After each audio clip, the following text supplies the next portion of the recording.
And we are officially live, people. Hey guys, welcome to Nerdarchy for Nerds by Nerds, and we'll be playing our OutKast game, Session 2.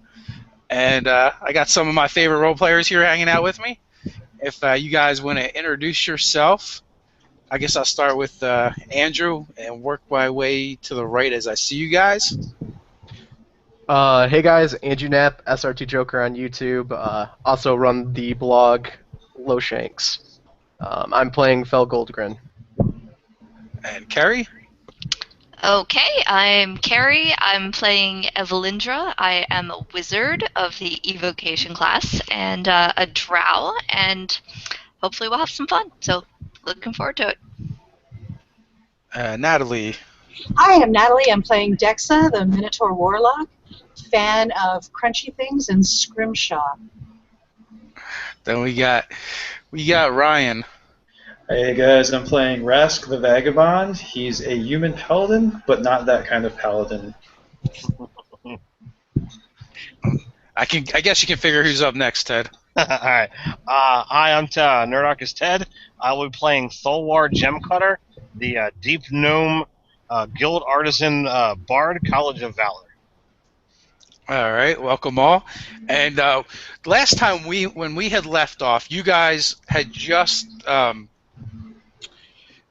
had some revelations revealed to you and some dark omens by the myconid seer Moosharu, Lady Moosharu.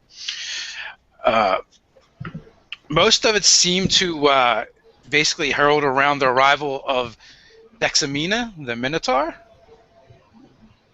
and some dark tidings. Basically right after that whole episode, you guys are kind of ushered out, and she basically has made it clear she is done with you guys and wishes you good luck. Does not wish to be stuffed with seafood turned into mushrooms Neptune. No, definitely not. So, with that, you guys, can now make your way back to, up to the, well, I want to say the surface, but it's not really the surface. You guys are right now currently in the Undercity, which resides underneath OutKast within the Dark Self, the Underdark itself, which is kind of like a bit of a paradox. It's the Underdark within the Underdark. So, As we're walking, I'm just the whole time, "Oh, Dex, you really stepped into the chamber pot on this one."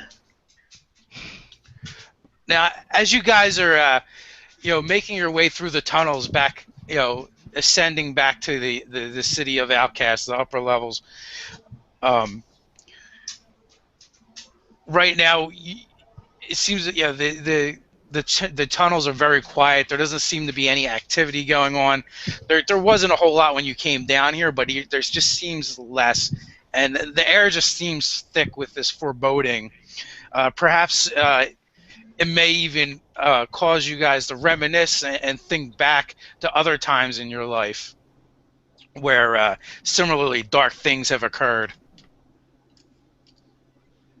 And with that, if anyone has something they want to say.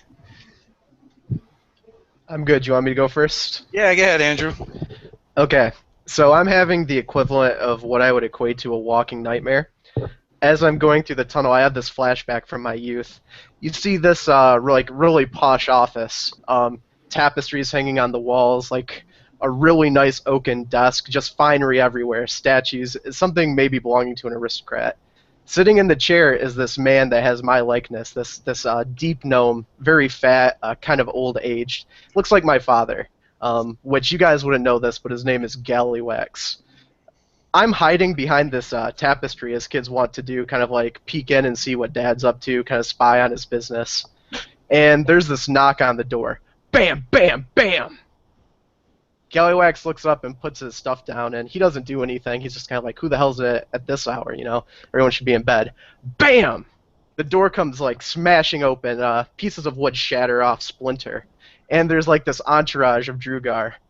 And the head Drugar walks forward and says, "You overdue, Gallywax. Time to pay the maker." And he's like, "Overdue? I've given you everything I had. I gave you what we agreed to." No, Gallywax, not this time. Take it down, boys. Take everything. He starts pointing around the room. They start like slashing all the tapestries, like rolling them up, putting them in parchment bags, taking all the gems out of the floor pieces, taking the monuments, basically stripping the place dry. When they have everything, Gallywax is standing there in an empty room, and two of the men leave, and he goes, "We're not done yet. Open up your mouth, sweetheart." And he's like, "What?" "You heard me. Open them up, boys." So they go over and they grab it, and you can see he's got gold teeth. This Drugar pulls out a pair of pliers, and they hold him down as he rips each individual tooth out of his mouth. Gallywax is screaming. Fell is just like looking in horror behind the shitty drape that's hanging in the corner, somehow luckily undisturbed by the men searching. And when they leave him in his pool, this toothless, nasty shadow of a man says, "Next time you borrow money from our clan, make sure you can pay your debt." And he kicks him, and he walks out. And that's how they got their original family name, was they had a golden grin. But his father had all of his teeth pulled. So now as he's walking through the silent tunnel, Fell thinks to himself of all the dark things to come, and he sees himself standing in an empty room with all of his teeth pulled out, laying as a broken man, and he wonders if he might have chosen the wrong path in life, being driven by his greed. Very good, Andrew. Very good. So we get a little insight into Fell. Who would like to go next? I'll go next. So Rask is a much younger man, much less haggard, much more clean shaven. As he's going through this town that he's an occupying force of, Jeroen, basically he's been putting down a rebellion. Dogs are barking off in the distance, and his commanding officer is giving the order to start putting the women and even the young lads that barely have any stubble on their face to the sword, saying that rebellions like this won't happen again if they make an example of these people. And he's still full of bloodlust from the conquest, and in spite of himself, he has this out-of-body experience as he's like lifting his greatsword again and again on these, basically defenseless people, blood staining it. And by the time he's done his bloody work, it stains his armor that was once gleaming. It falls down and runnels off of his sword. He doesn't clean his sword after that distasteful day, and he's just there, left there, hollow, with nothing. And that's his memory. Good stuff. Little more insight into our characters. Ted or Carrie, you want to go next? I'll go for it. Tholwar is from the deep gnome city of Volgrin, or as shortened to Rin. And as he's walking and thinking, he pulls out a scimitar that the top third of the blade has been completely snapped off. Those who are knowledgeable in the ways of smithing will see that the only way this happened was at a crafting flaw. So he thinks back to the days when he actually ran a smithy in the city of Rin.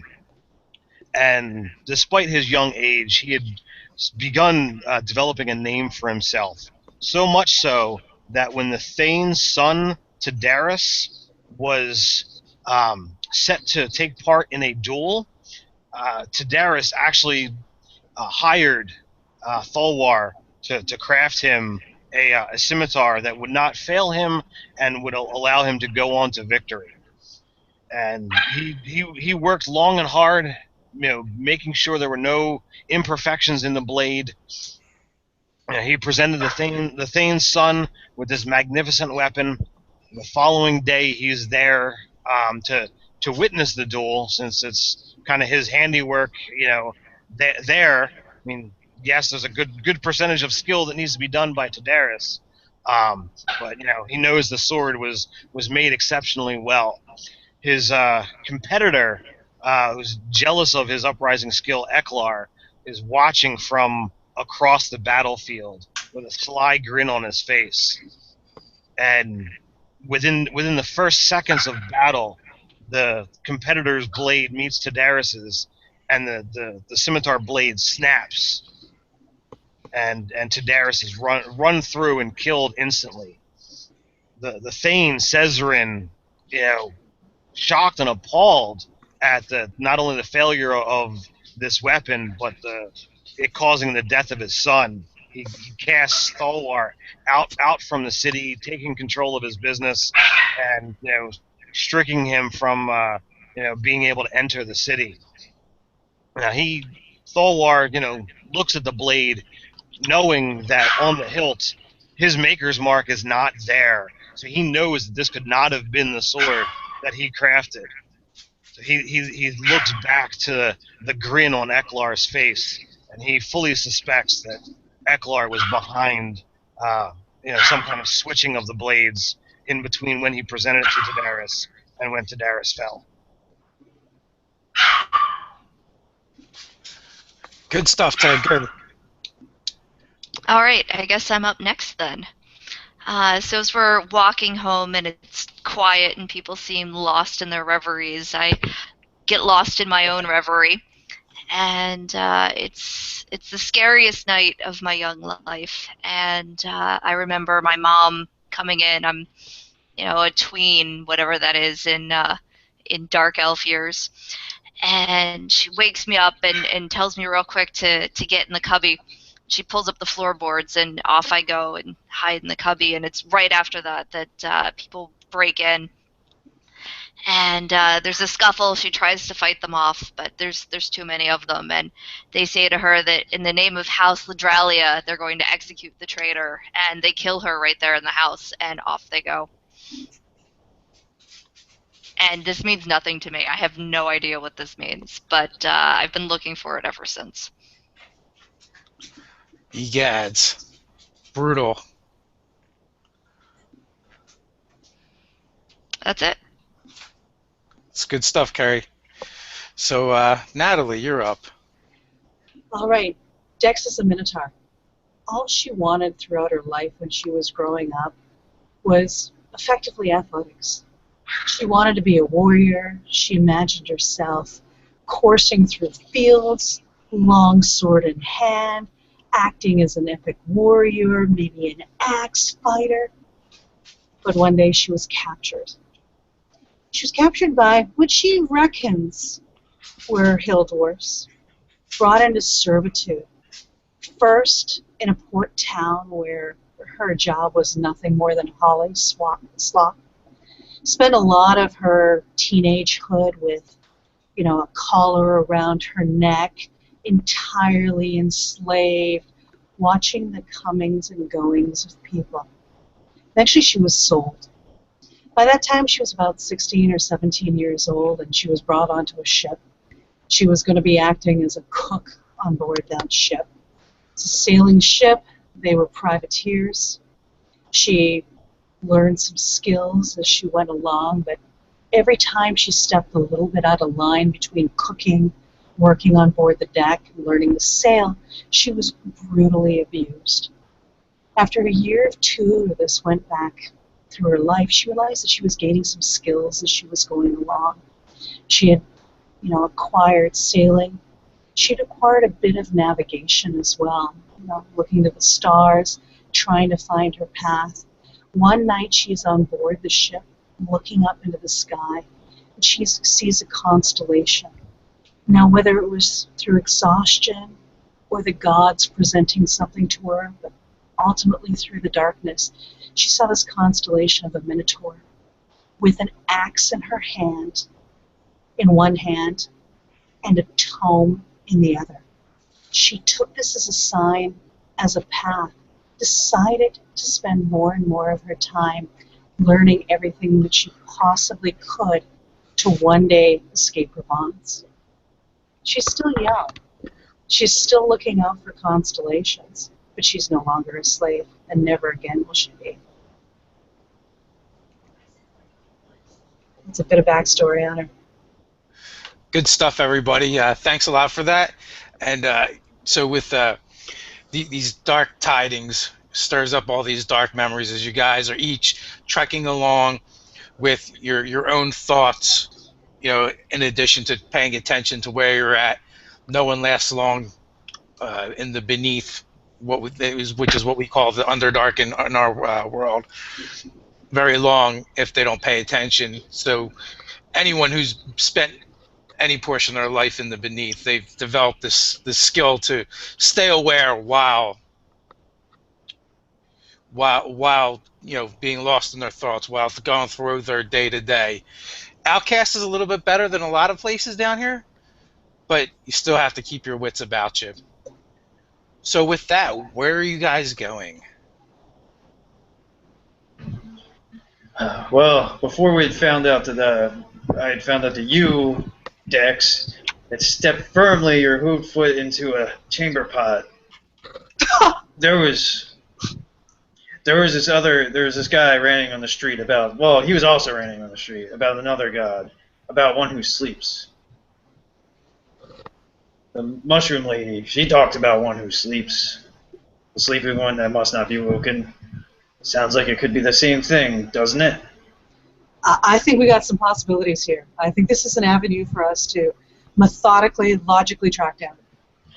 Well, I don't know if methodically or logically we find them, we can beat it out of them.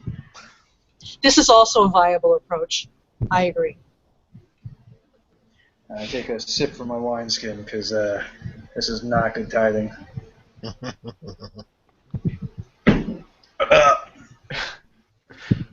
So, who we tracking down? I know a guy.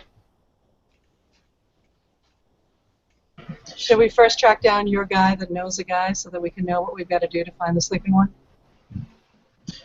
Let's just go to the town square, the market square, where those that are of a holy bent sometimes go to rant on the street corners. Not in the middle of the night, they don't. We should wait till morning. I don't know, he was a creepy little bugger. He might be in the middle of the night doing it still. Hmm. I like operating at night. Things sleep at night. This thing, the slumbering thing, maybe it's still asleep because it's still night. Might have a shot.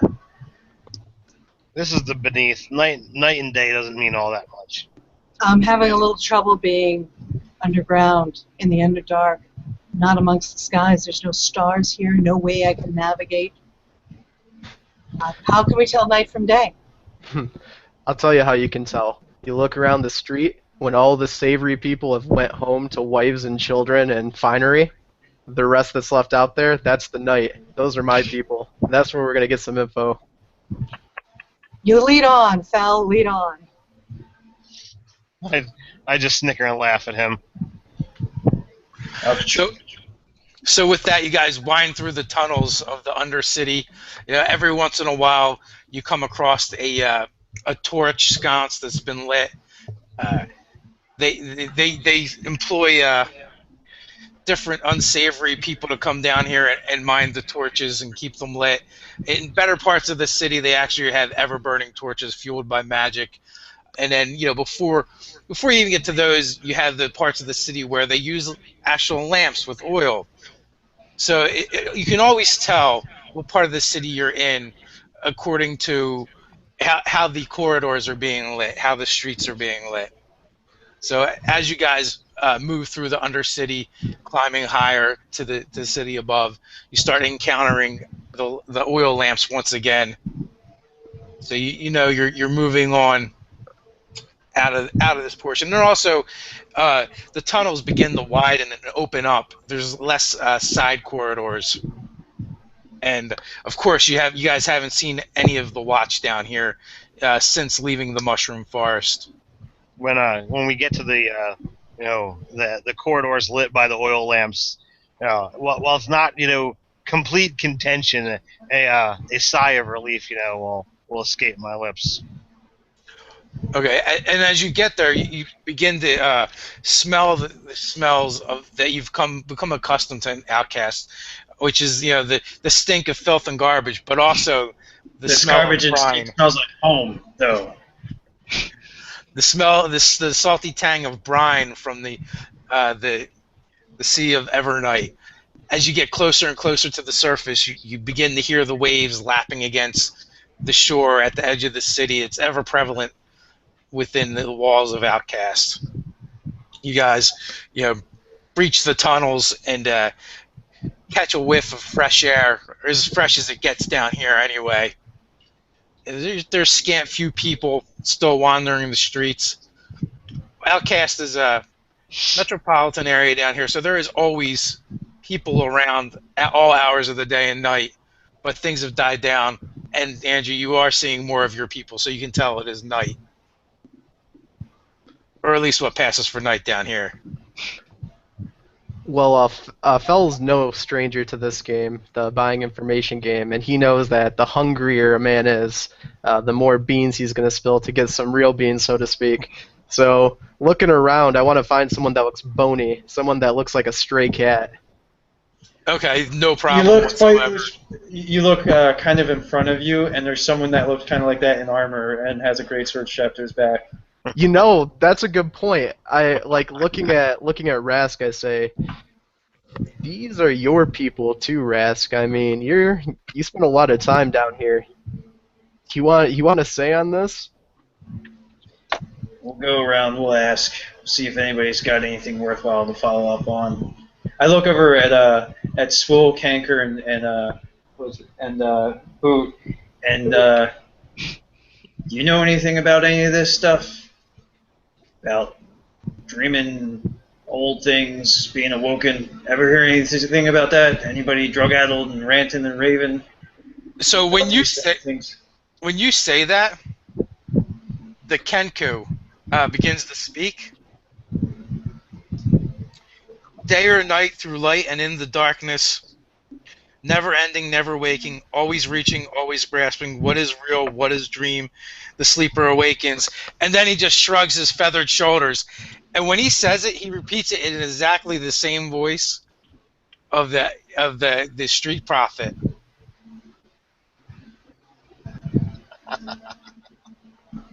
Well done, Canker. Well done, Canker. But you've become accustomed to his ways, and he never actually really speaks with a voice of his own. It's always sounds of things that he's heard or other people's voices. I love the Kinku. The beggar in his infinite wisdom is taking your damn voices away from you people. So when you applaud him and tell him well done, you see his head throw back a little bit, and his beak begins to gape, and out of it comes the sound of clapping and applause. And he looks thoroughly pleased with himself. I just kind of shrug. All right. Enough patting yourself on your feathery, scrawny, flea-bitten back. He just meows at you. He does that often, and you're not really sure what that means, but you think it might be his laugh. So yeah, I'll look around and see. I think I want to head back to the Street Prophet, where you saw him last. Yeah. Again, it is the middle of the night. He may or may not be there. You can check. You are a familiar fellow with one tavern in particular, where there is an information broker who you've dealt with in the past. Okay. What's the name of the tavern? The tavern that he usually hangs out it's a bit of a club and a casino. It's called the Inferno. The place is run by a tiefling, Lady Pyre, and he usually keeps a private room there. I'm gonna take a hat out from underneath of my coat jacket, and it looks like almost like a frisbee. I punch it in the center, and it extends into a top hat.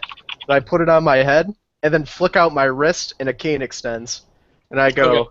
"Let's go to the Inferno." That you're thinking that that your companions have never dealt with this fellow that goes by Gentleman Jack.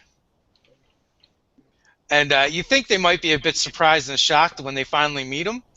And depending on your demeanor, you may want to warn them, or you may want to let them be surprised. Yeah, I'm gonna let him be surprised.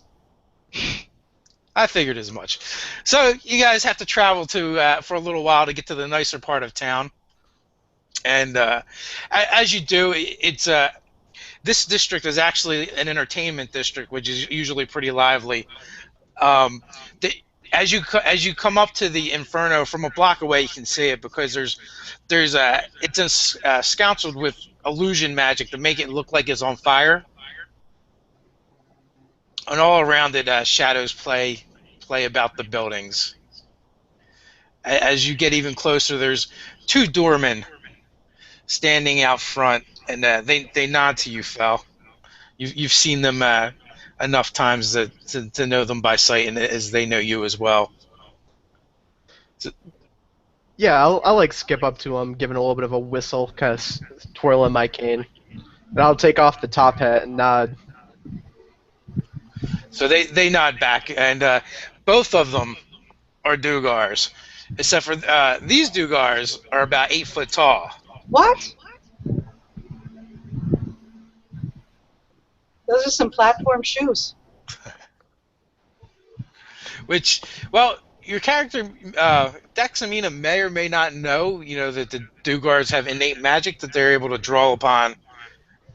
Anyone who's been an outcast for a long time is pretty much aware of it, and that one of those abilities is to grow to giant in shape. And they usually hang out in this form while working to be intimidating to the clientele. That helps keep everyone in line.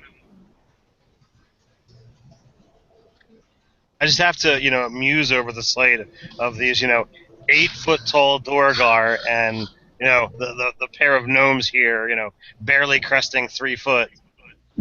Yeah, you guys come up to like their kneecaps. Those are some big fuckers right there. All right, well, I am definitely thirsty. Oh yeah, I'm always thirsty. Anybody got some coin that can spot me? Oh, I seem to have spent it. a little bit of business from the last session that I neglected. Andrew, you've been carrying around that box you like to shake. So from your last endeavor, there's 150 gold in there of mixed coins. Carry, roll a die 4 and add 1. 5. Okay, so you actually have 5 uses of pearlescent slime. It's what you were collecting before you guys encountered Dexamina, and you can use that in your spell casting. It will enhance whatever spell you use. Nice.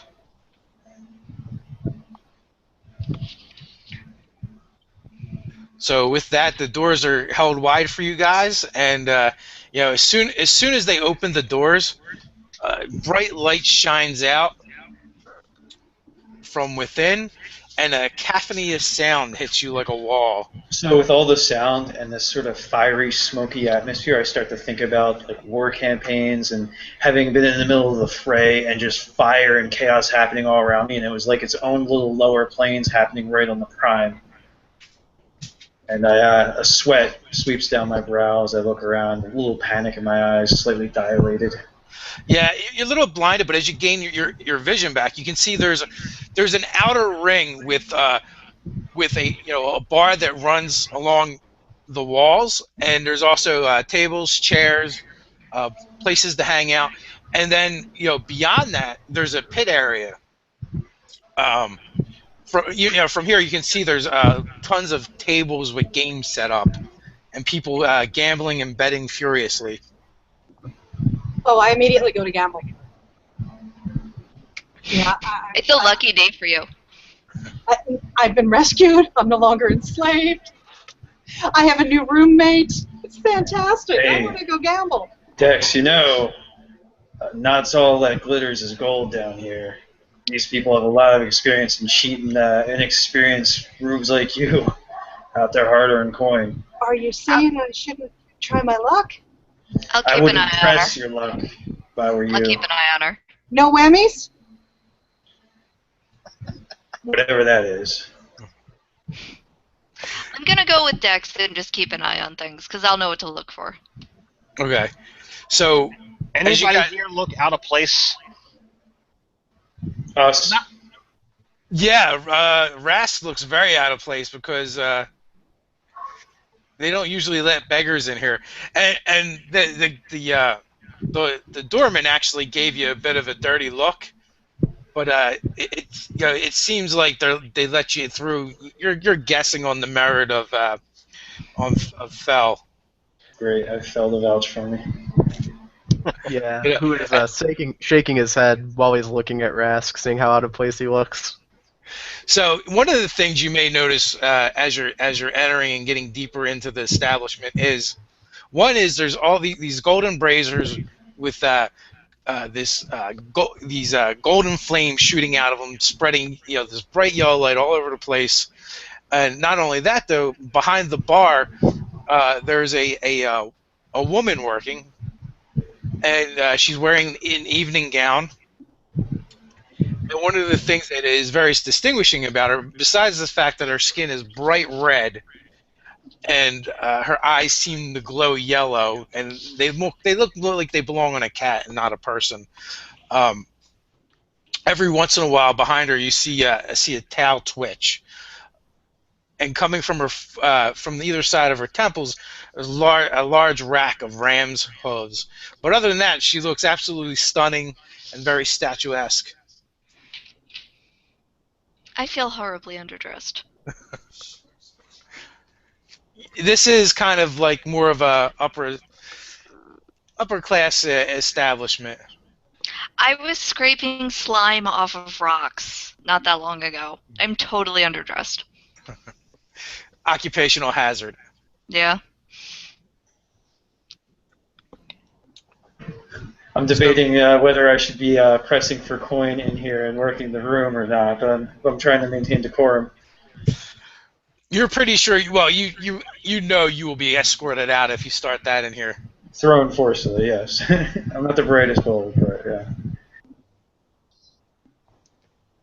So, Fel, is it really wise for all of us to be here like this? Probably not. But you know, I don't it's think we should fun. let that stop us. This is fun.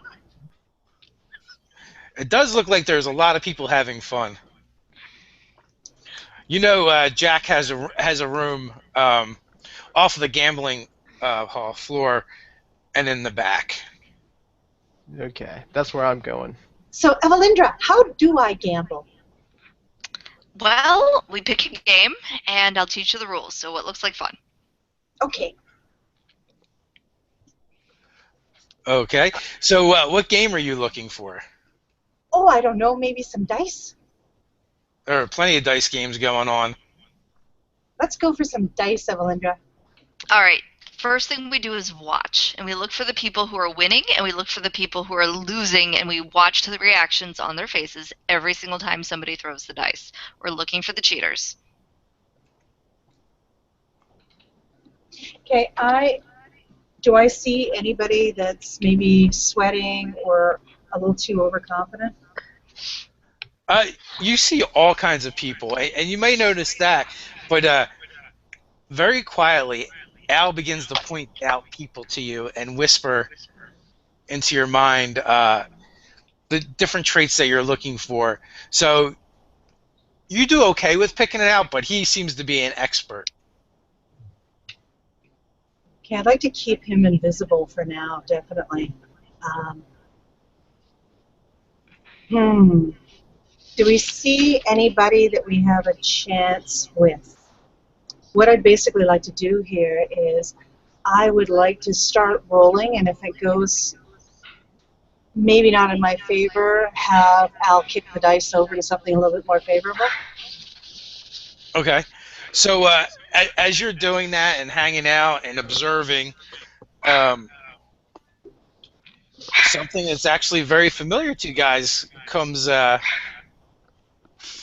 flapping up to you with holding a little tray. It's another imp, Cigars, cigarettes, cigarillos. and asks if you could get you ladies something to drink. Apple juice, thank you. You're kidding me. Apple juice in a joint like this? We could probably find some hard cider for you. Excellent. Some cider would be lovely. Blackberry brandy for me, thank you. Excellent choice, milady. And with that, he flaps back to the bar with his little tray. And you take notice down on the floor, there's other imps flying around doing the same, going up to the patrons, asking what they want.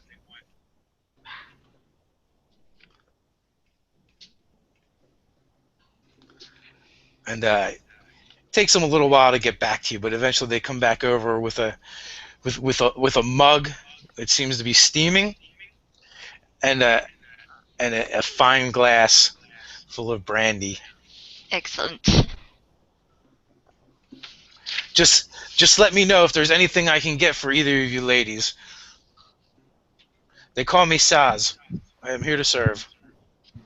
After Give it away. after he flaps away, I to Dex and Ava, I say, wait, you didn't have to pay for your drink here? No, it's amazing. This little guy came right up to me and gave me and my friend drinks. Oh, Next goodness. time, No, we had to pay a lot. We just pay for it later. They put it on your tab, and you have to pay for it before you come back. Oh, I see. Is that how what's this going place works? This Yes. thing goes? Yes. I was gonna get back in one of those leather wings over, but I guess not. No, you don't want to do that. So inconspicuously, every once in a while, I just take my flask up to my mouth and then back down. Whenever it seems like people are too busy with what's going on in the gambling tables. Okay. I'll hand over my mug to Rask so he can drink it, and then ask Saz for some blackberry brandy. Oh, okay. So I'm elbowing Thulwar doing this and going, the drinks are complimentary. I don't know what he's doing. I just laugh. No, did you say that in Gnome or did you say that in Undercommon? It'd be gnome probably. Yeah, if I see Raska not paying attention, I'm gonna tell Dex that they are free, but I'm trying to keep him a little bit more sober right now. Probably a good idea. Always working against me. So, while that's And I'm not all really drinking my drink, by the way. okay. I'll So, point that out, and I'll say I'll be happy to drink that for you if you'd like. So, Fel, are you and I looking to go meet your contact, or is he gonna come out here? What's the plan? He don't come out here. He's in the back. We're gonna have to go to him. And as you say that, you look over, and across the gambling hall, there is a fellow standing outside of a door, one of the few rooms down here, and he seems kind of bored, and he's leaning on a giant maw that from here it looks like it's carved of crystal or glass or something. His skin is like a dusky gray or gunmetal color, and he stands about 8 foot tall, and all the hair, his head is covered in shaggy bright orange hair, and he's got a beard to go along with it, and he seems kind of like he's got lazy eyes, just kind of like wandering and surveying back and forth. He's a large belly hanging down over his belt, but the rest of him looks like it's solid muscle. Is he a Durgar with just crazy colored hair, or is he not? He's not. He's definitely not a Dugar. They're rather rare down here, but every once in a while you'll encounter giantkin, those who have the blood of giants. Do I know him? Have I seen him before? Yeah, you've seen him before. He works for Gentleman Jack. Okay. So I'll turn then and kind of elbow Thulwar and go, there's our guy. He's gonna take us to the back. Let's go. On our way. And so as you guys get closer to him, you notice that the hammer of the maul is finely crafted, Ted, as you would notice right away, and intricately etched. And every once in a while, you see a wisp of like, it looks like smoke coming off of it. And as you get close to him, right in front of him, you can actually feel a little bit of cold radiating from it. So what does he do as we approach? Yeah, the same lazy gaze looks at you, looks you up and down. Greetings, Fel. And when I hold my hand up, I've actually separated 4 golden coins, and they're between my fingers. And I do a trick with my hand and stack them up between my thumb and my pointer, and then hand them out to him. He grunts in approval, and give me a minute. I'll let him know you're here. Much obliged. Tip my ladybug top hat. That is an epic top hat. No wonder why Evelindra and I feel underdressed. Yeah, Totally. inspiration for the top hat. So he disappears into the doorway. He actually has to duck to get through, and after a few minutes returns. All right, I'm gonna extract Dex from the game so that way she's not dropping out at an inappropriate time. So that way we're ready to go. I didn't make much money. I don't know. Did you? 15 gold you walk away with a Excellent. little help. There's a little grumbling for you leaving early, but they go back to their game. So I'm actually waving my cane now at the 3 of you to come over with me and Thor if you want in on the conversation. All right, work. Always work. Let's go. I shamble on behind them. So When just as you guys arrive, he holds the door open and says, "The boss will see you now." So as he says that, I'll say, something like, excellent craftsmanship, and I'll, point towards the weapon and, just continue on. He kind of just shrugs and grunts at you. I grunt greeting to him as I walk by. Go. I give him one of those, like, I don't know what the guy's about, and I walk in behind Thor. I'm very obviously looking for escape routes as we go into this.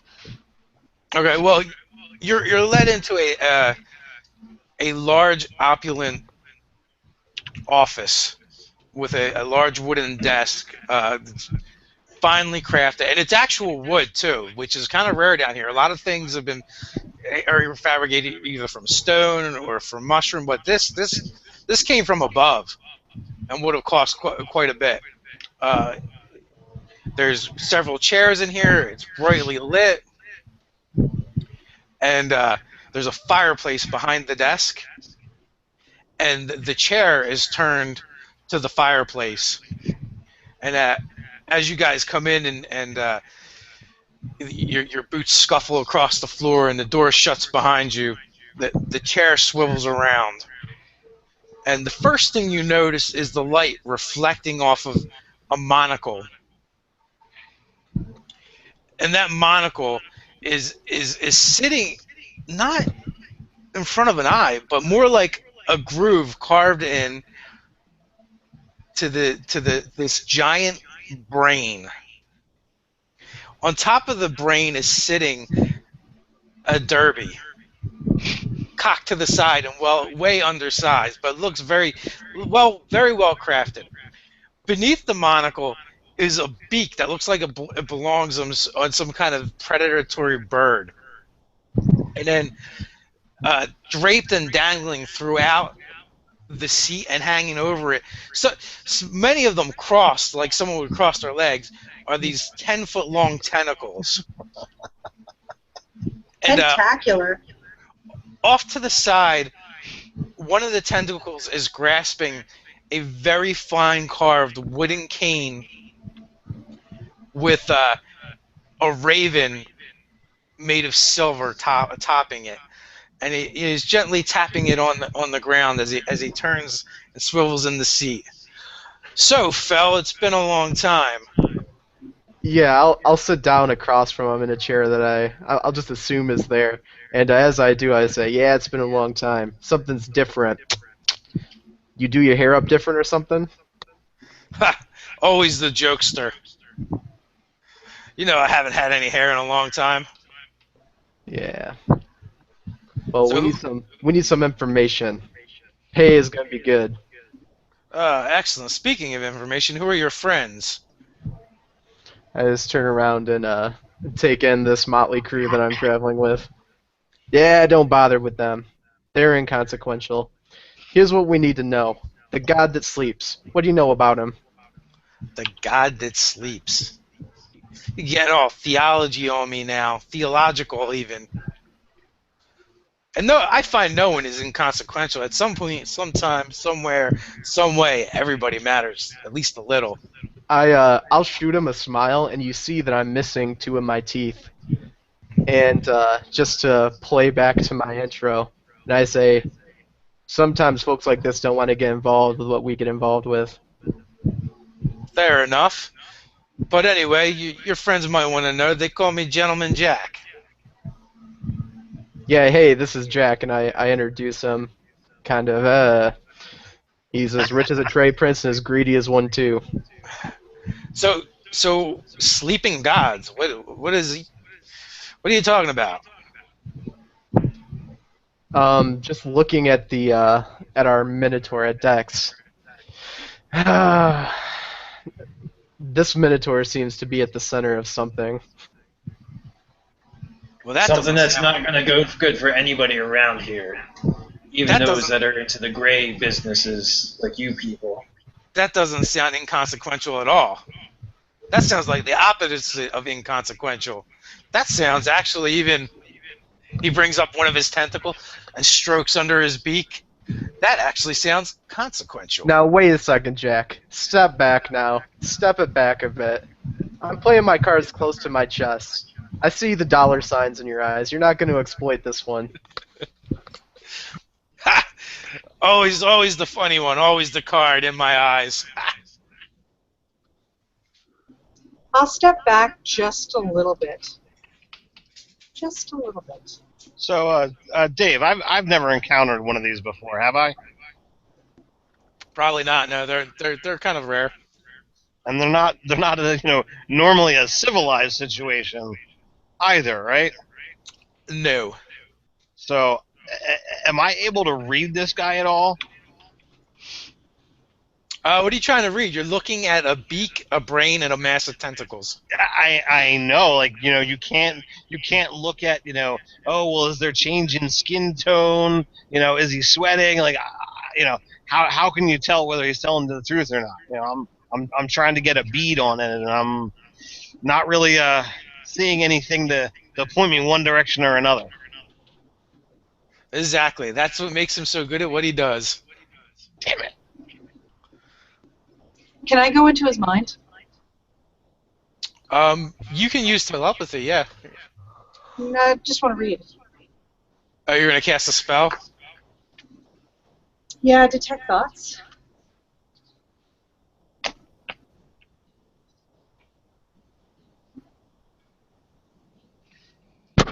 So, as you begin gathering yourself to cast the spell, he he swivels in his chair, and you would swear he's looking at you, except he doesn't actually have any eyes.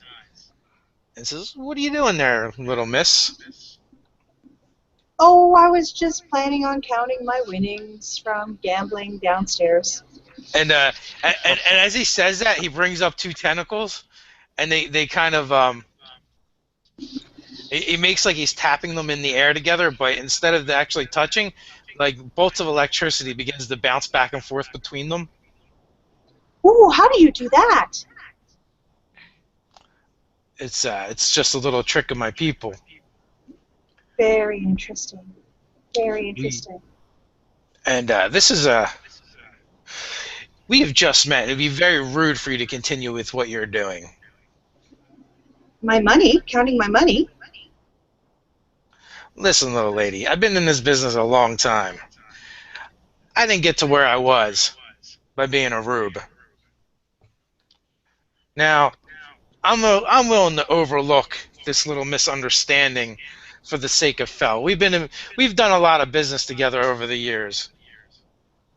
But let's be clear on one thing. I always I always deal straight with my clientele, and I expect them to do the same. If necessary, I let Rufus have fun, and I really hate when he has fun, because what he Ah, considers fun, she, most people do not. she didn't mean anything by it, Jackie. She's just playing. She didn't mean anything by it. Apologies for my implied transgression.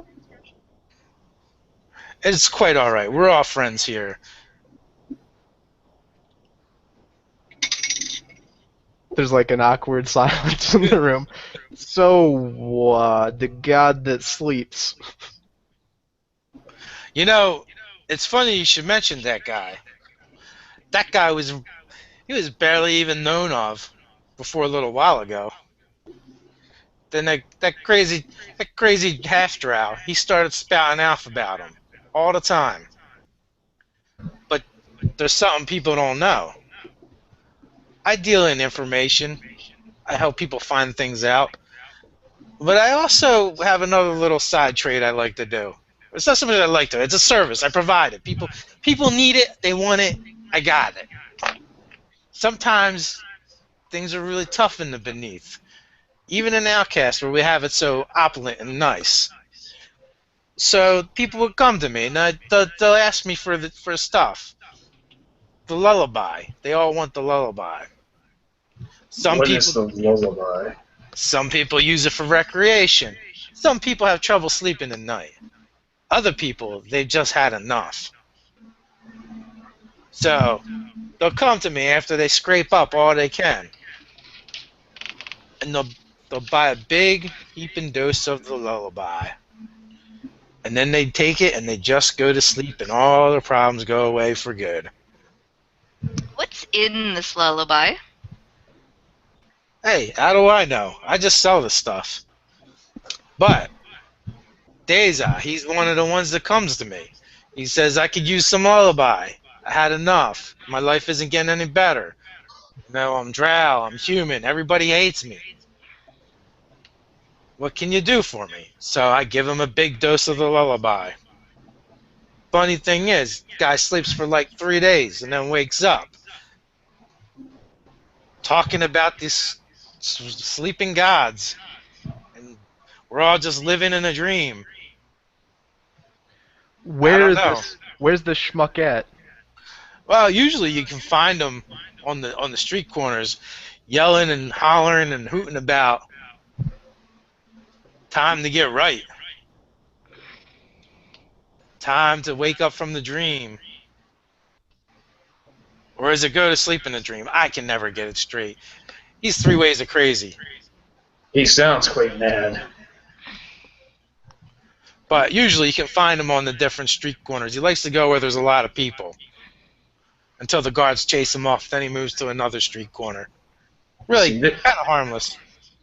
this So, lullaby stuff sounds kind of awful. I mean, the drink, it puts you a little out of sorts, but nothing like any of what you're talking about. Just happens if you take too much.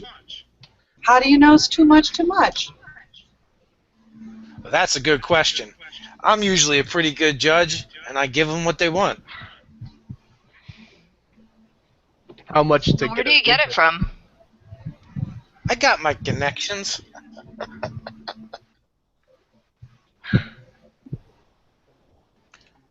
What about you? You want to buy some lullaby, little lady? How much is it? Well, just for just a taste, which that's what most people really usually get, just a silver piece.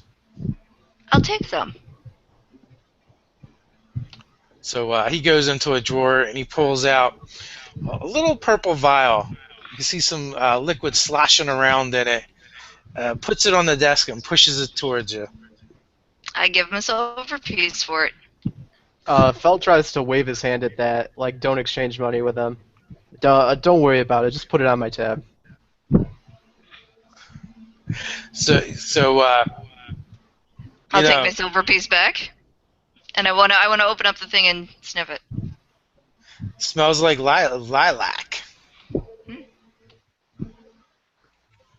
Have I ever seen anything like this before?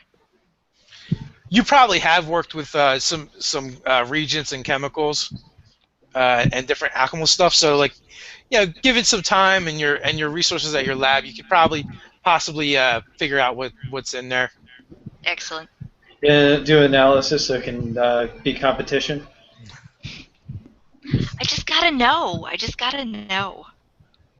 Yeah, Deza, he took about 10 of these. And he woke up. And he woke up, and he shouldn't have. That's amazing. We gotta go find this guy. Half of that will give you, a good time. The whole thing will let you sleep through the night. But much more than that, and you get into the risky area. And he, like, shakes his tentacle.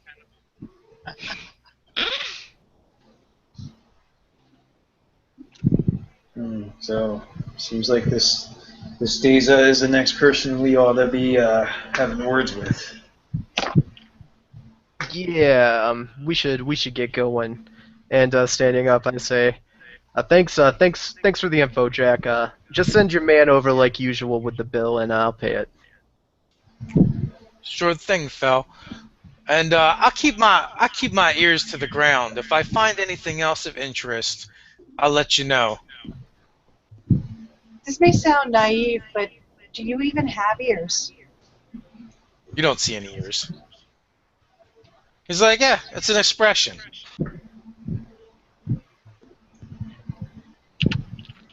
Well, So this is the I'll first time I've had a talk with a brain in my life. Alrighty, so let's get everybody out. like ASAP, like get away from this guy. Yeah.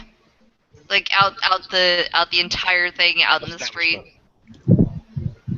Okay, where are you guys headed?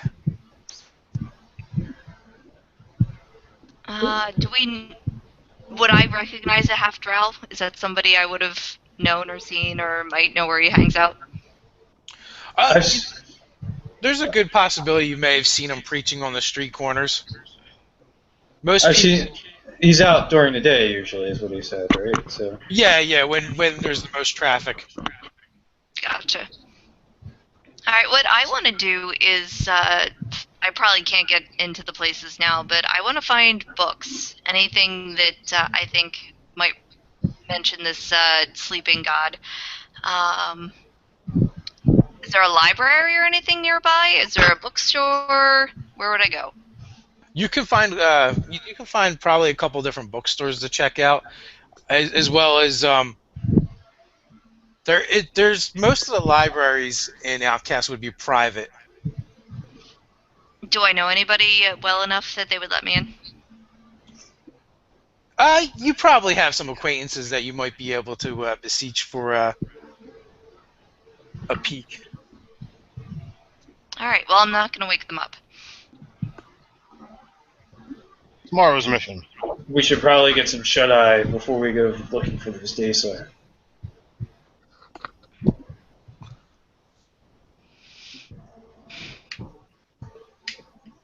Alright, well, Dex, you want to head back to my place?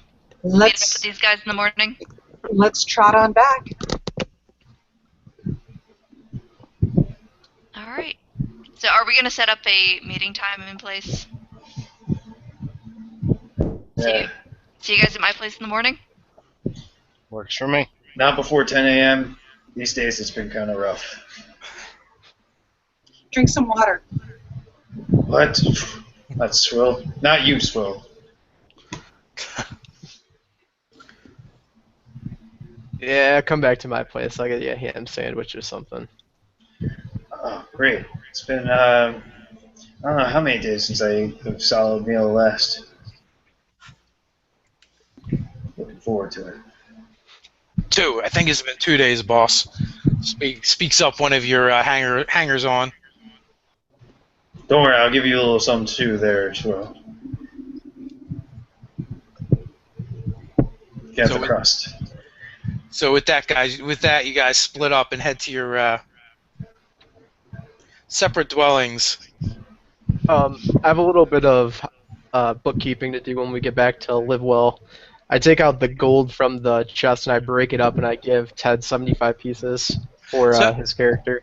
as you come up to Livewell, what does Ras see?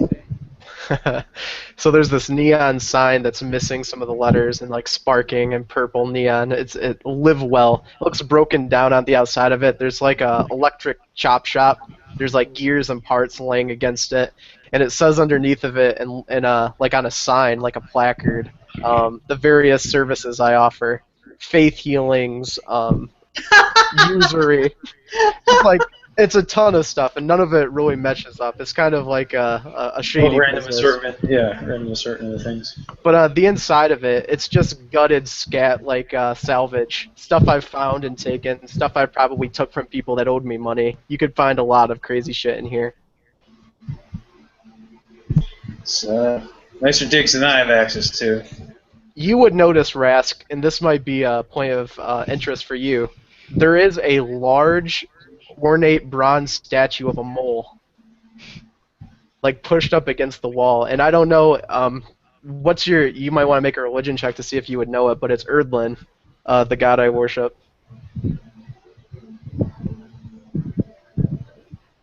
Yeah, let me see.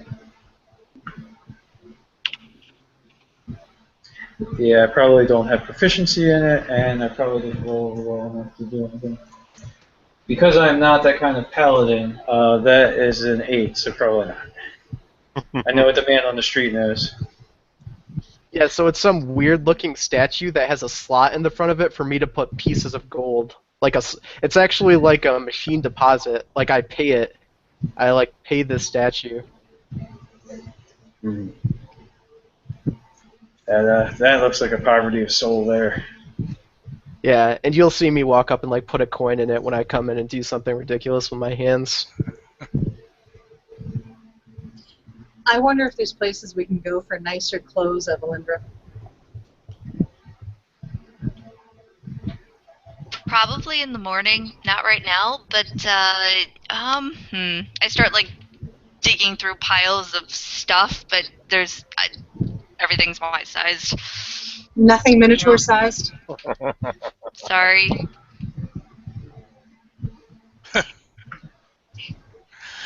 Maybe if you sewed 2 dresses together. Maybe 3. Yeah, I'm not doing that. You can do it. So, you guys, bed down for the night. Whenever you guys want to start up in the morning, you're more than welcome to. Let's go for breakfast. So I wake up in my usual stupor and stretch and crane my back and my neck. Yeah, stretching out, things creaking. Beggar's balls on a rough night, as usual. So And then- as you sit up, one of your hanger-ons, the goblin is offering you up your wineskin because he knows how you like to wake in the morning. Yeah, good one, Boo. I'm over at a table counting out pieces of gold. You see like large stacks of them, and I'm working on a ledger. Got this huge cigar in my mouth and plumes of smoke just rising. And I look up and say, "You smoke, Rask? You want one of these?" Yeah, why not? One So does only live once in this life. So, sensing that there was, possibly a lot going to go on today, and the fact that I, got a nice pretty penny last night, I'll actually sneak out and, go to some food vendor and grab stuff for, what is there, 6 of us now? 'Cause Ryan's got 3 retainers with him. Yes. So I'll bring back whatever it would cost for food for the 6 of us.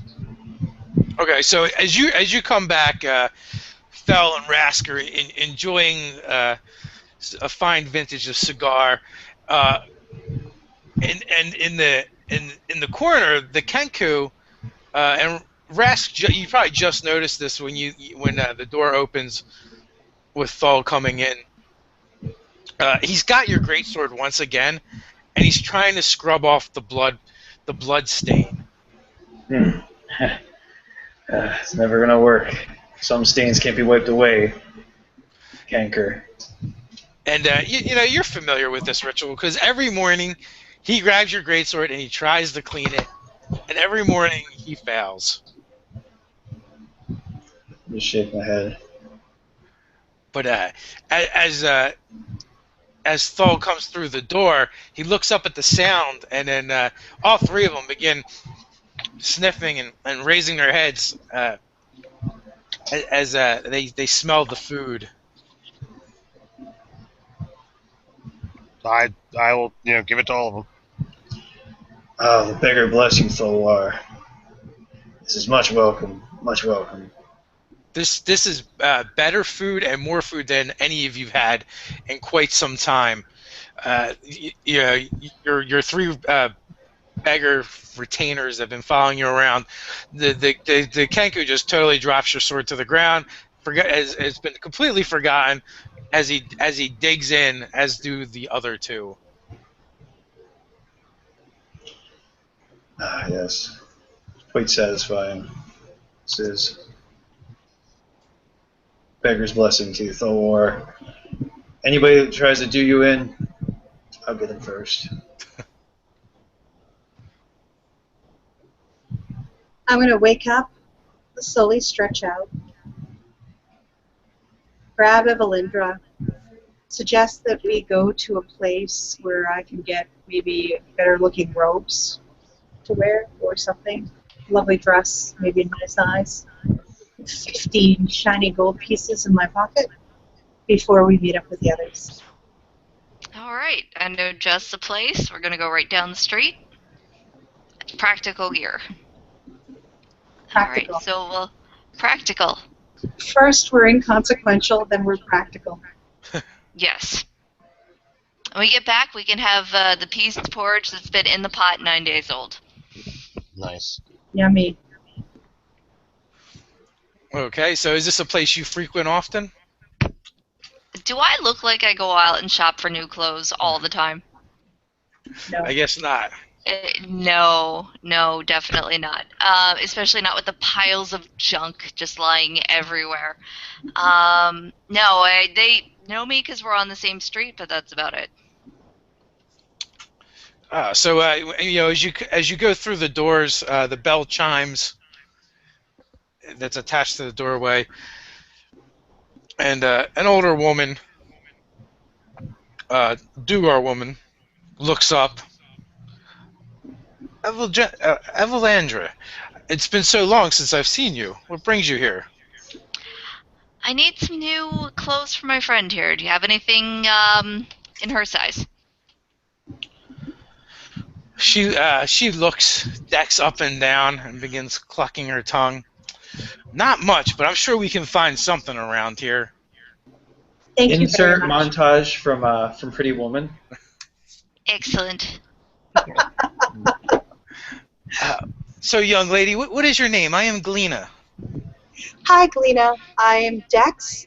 I'm looking for perhaps a nicer dress or robes to wear than these tattered garments. I see. So you just rest here a moment. Let me see what we have. And she comes back after 10 minutes, and she's got dresses draped over her shoulder. She's got other things tucked under her arm.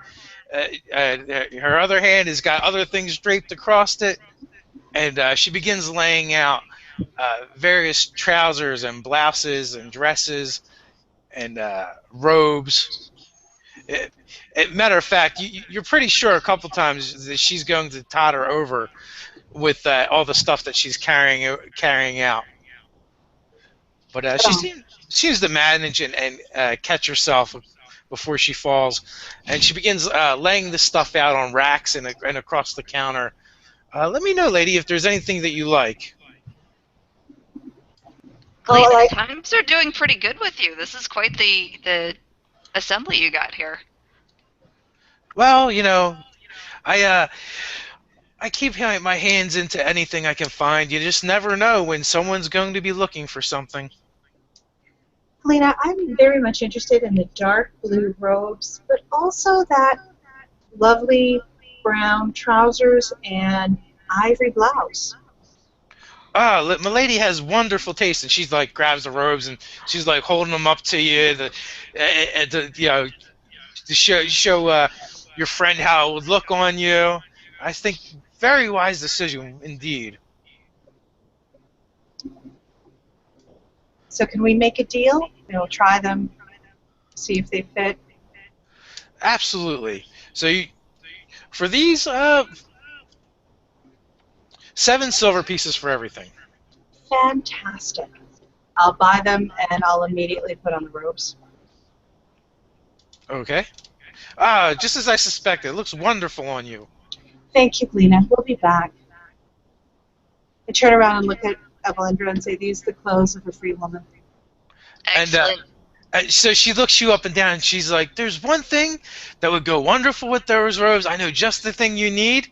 And she's about to say something, and then she looks down at your feet and goes, oh, They're hooves. perhaps a nice pouch. Yes, one should never tease a woman about her large hooves.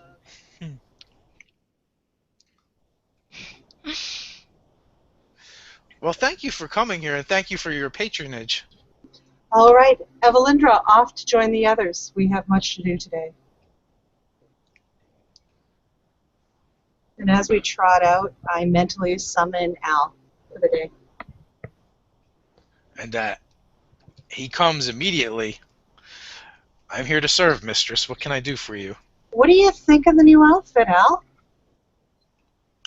Oh, it looks gorgeous on you. Absolutely stunning. Much better than how I found you. Fantastic, Al. Would you like something to eat? Oh, I disconnected. I'm back now. My goodness, Carrie, I see 2 of you. Seeing double. Evelindra apparently has a twin. An evil twin.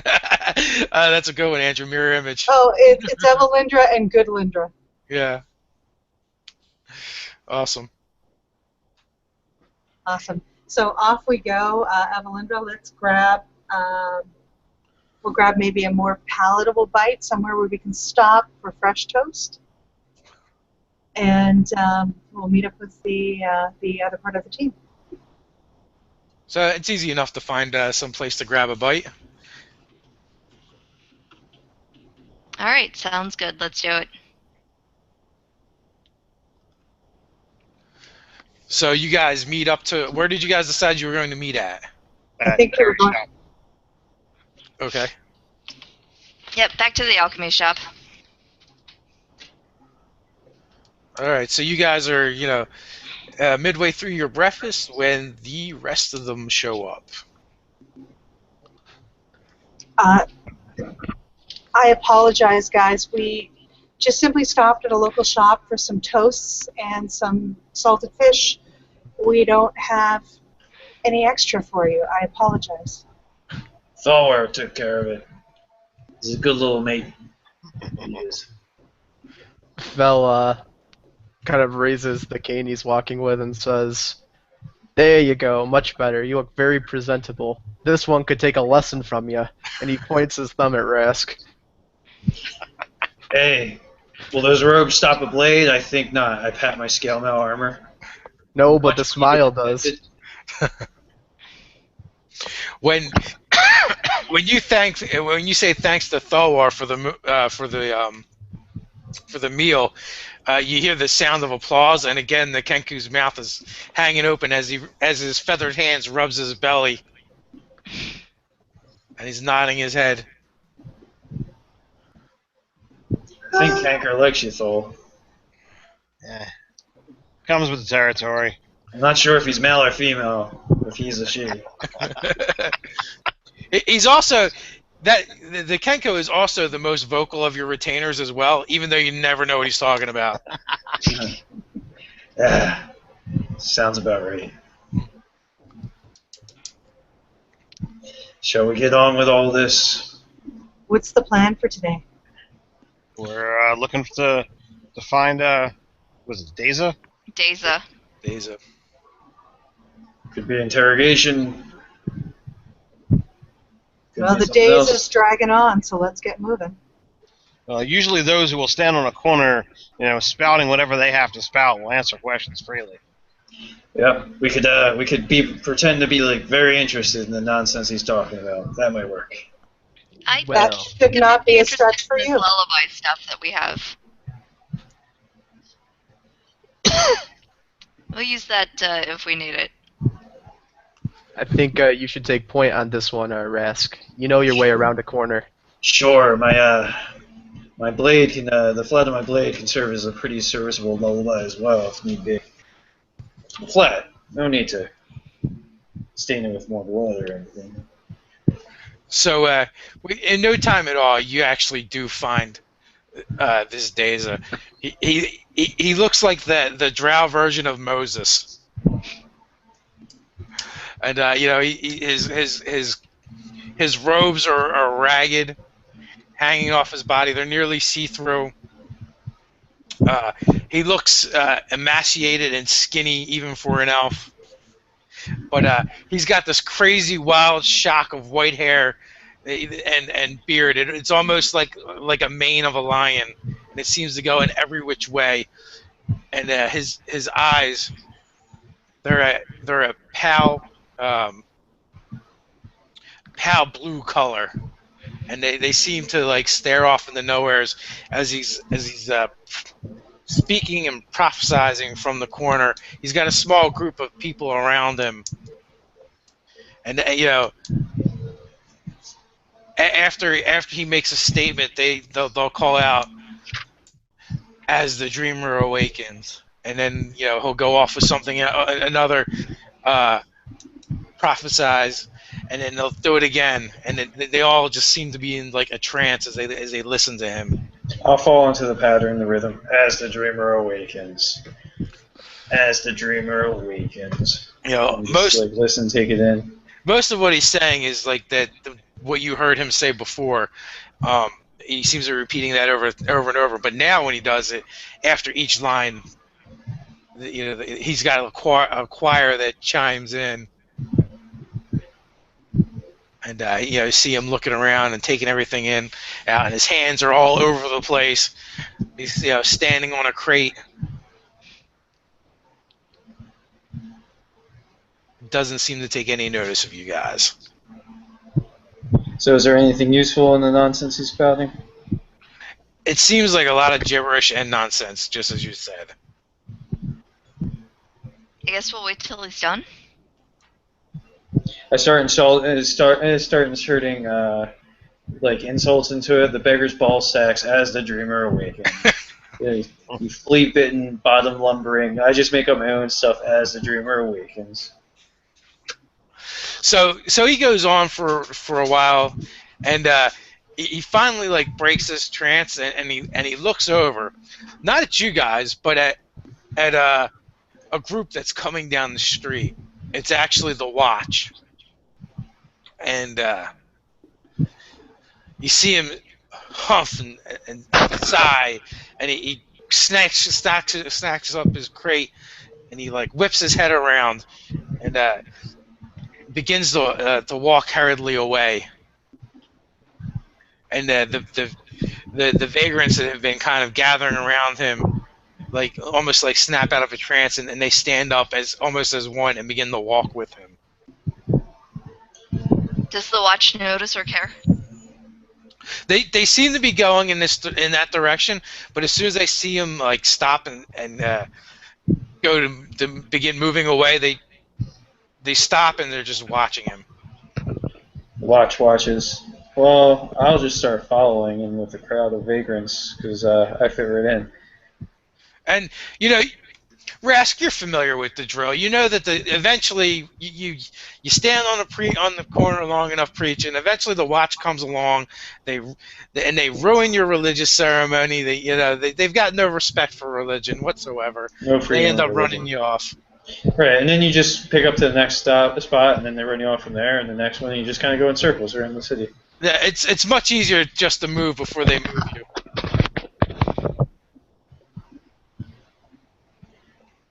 So, yep, I will move along after him and see where that takes us. He's heading back towards actually where you found him the first time, back over by the port. We'll move along methodically with them, like we're part of the group. So,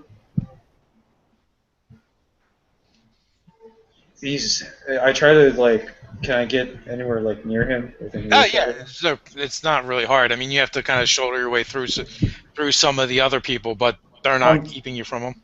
Yeah, I'm bigger. So your words were quite inspired. What else can you tell us about he who sleeps? They're not my words. They're the words of he who sleeps. I am just walking through his dream, as are we all. Where does this thing dwell? Where does it live? Live?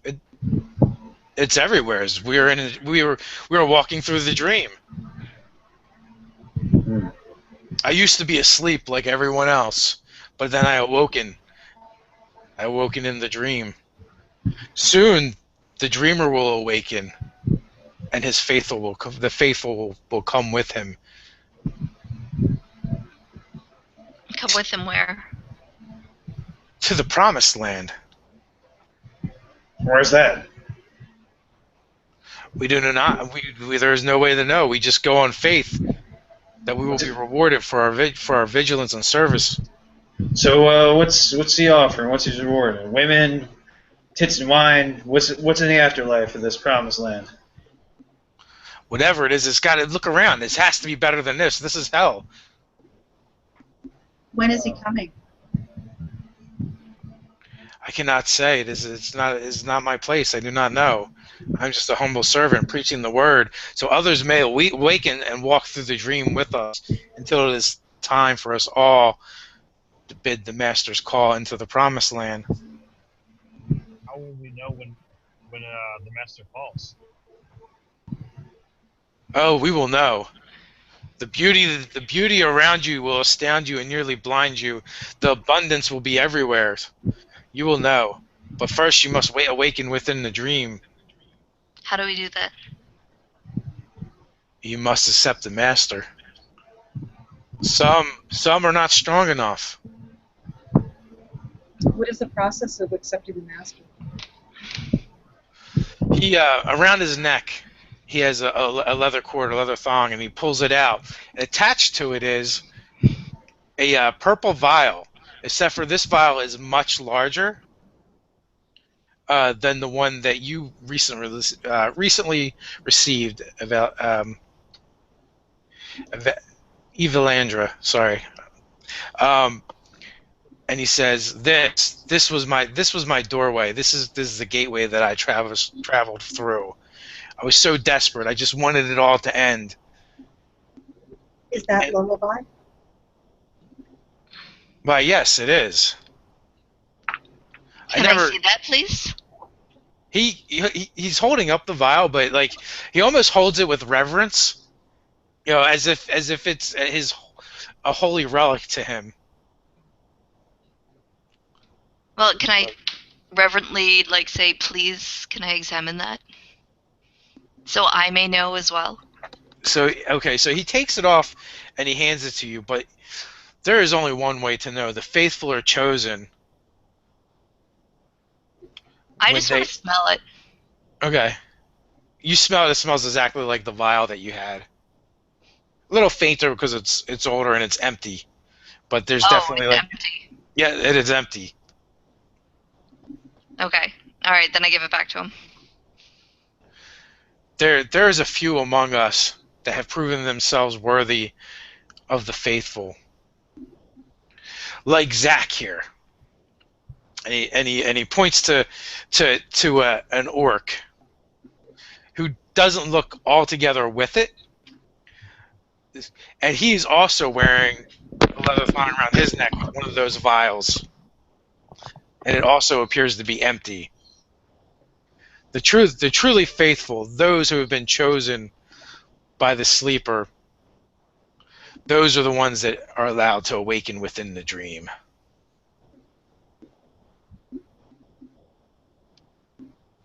Where are you getting that liquid from? There's a man, Jack. Jack, he's the one we buy it from.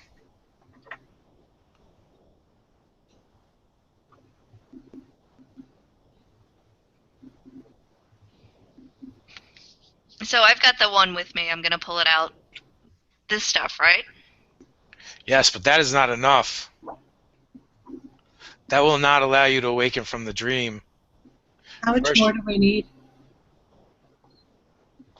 both Zach and Deza, their vials are basically, it's the same vial, the same size. It is it looks to be like 5 times the amount that that you have. Okay.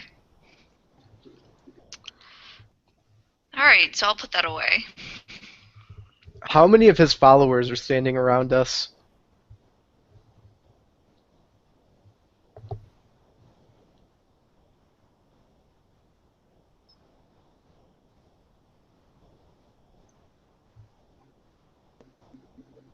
Did we lose Dave? Yeah, looks like he's linked dead. Oh no! Wait, I'm not the only one that disconnects.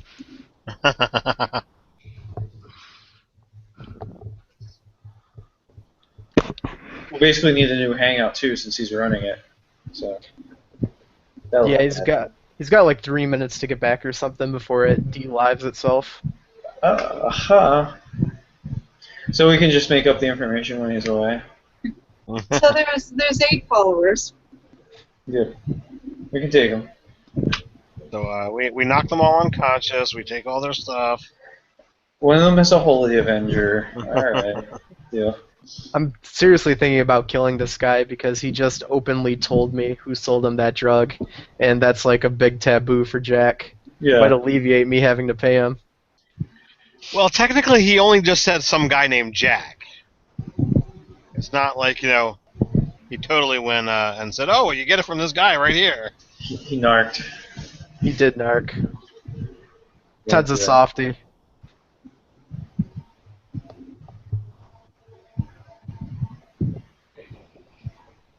It would be kind of amusing if he came back and everybody's dead. And everybody was what? Disconnected? So he comes back to an empty room. Yeah, I'm having some trouble figuring out what the next thread is on this whole story. Where do we go next? Oh, let's see what happened here.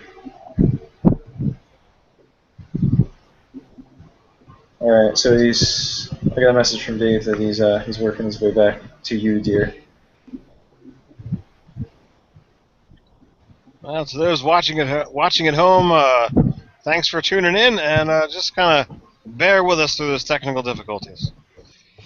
We need like a image to put up that's like a goblin like breaking a wire or something like that. Like technical difficulties. You disconnected. Yeah. Please hold. You say breaking, I say chewing on. Yeah. The dungeon master that you're trying to reach is not available. To continue this adventure, please insert 2 more quarters. But there's no coin slot. Where do I put the coins?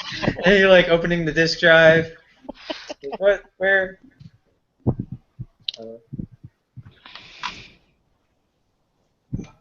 Yeah, actually, I kind of imagine less goblins and more kobolds chewing on lines.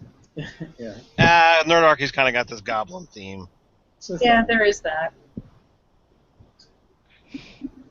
Trying to make it a thing. It's a small dachshund out in the yard digging up wires. Yapping. Sometimes. Yapping. I think he went to sleep.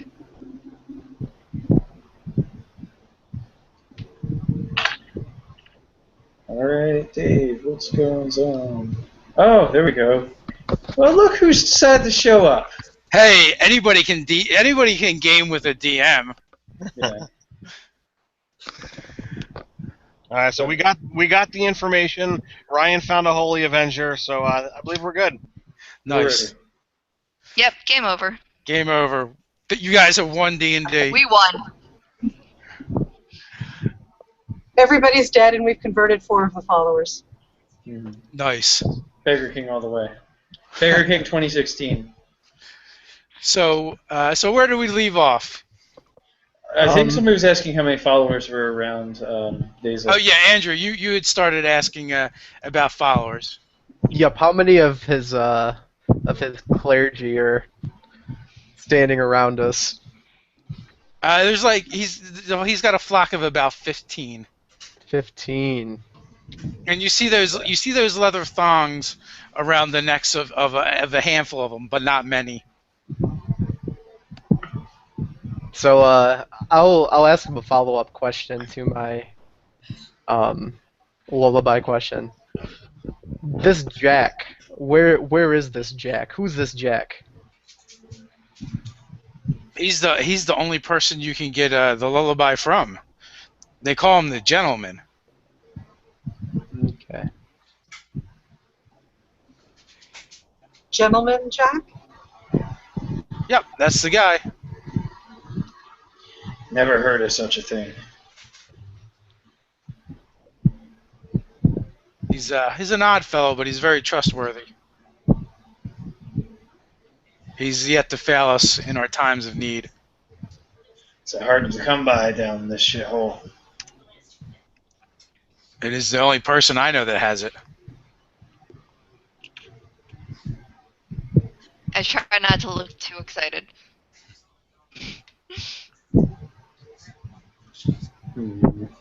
Are you folks looking to convert and to awaken from the dream?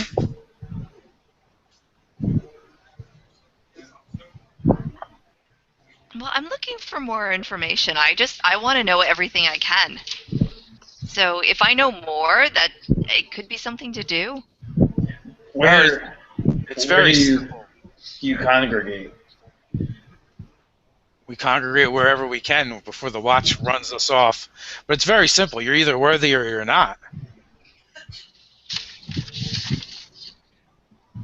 And if you're not worthy, then you don't wake. Is that the test? Then you sleep forever. But what's the difference? You're all asleep anyway. Yeah, easy there, Philosopher King. You were saying something, Dexamina? What happens during your sleep after you take the lullaby? You awaken enlightened and unburdened. Look at Zach here. Not a care in the world. He just waits for the promised land. And the guy just kind of nods with a stupid look on his face. I think to myself that I've seen that look of the people that have completely lost touch with reality. People that life in the streets was just too much for them to bear.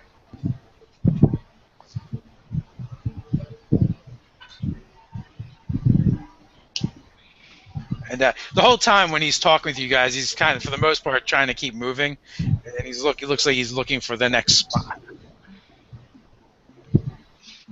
So does the orc look like out of it? He looks a little mentally challenged, to be honest with you. Are we heading in the direction of my friend with the library? You are, but you suspect that Deza is going to stop way before that, because that is a nicer part of town. I drop back to Fell's pace.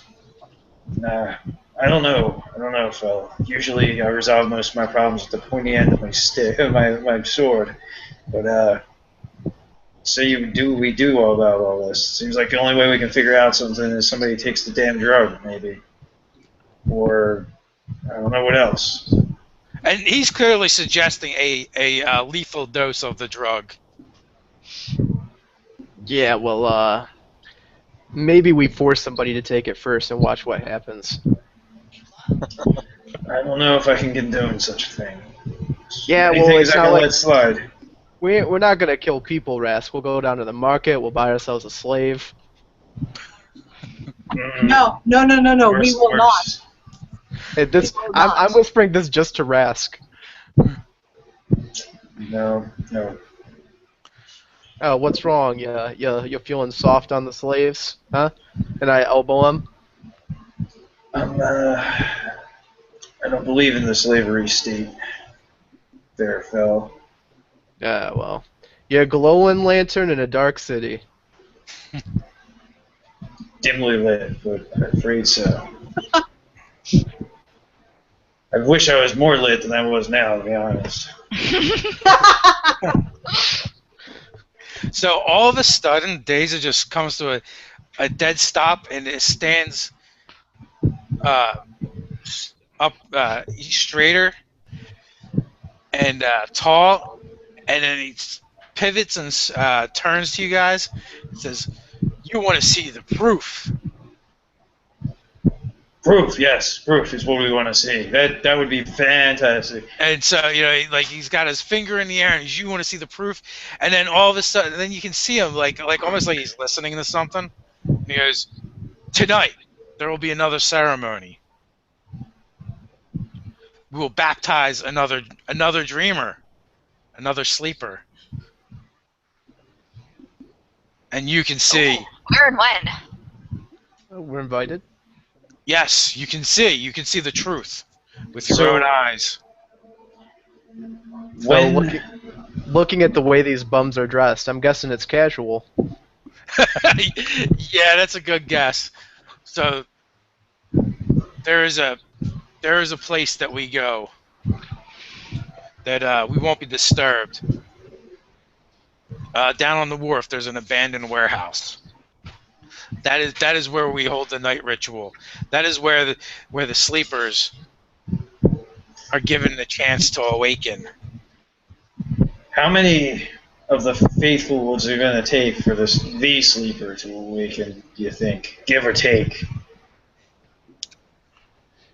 You're asking how many of his flock he has to go through to get someone to awaken? Well, that and to get the actual God to awaken someday. Does he know? I know not. I just know that it is my mission as I walk through the dream to find the sleepers and seek out as many as I can that are worthy to awaken and walk the dream with us until our Lord comes. So is everybody that's doing this of a willing inclination? It is the only way.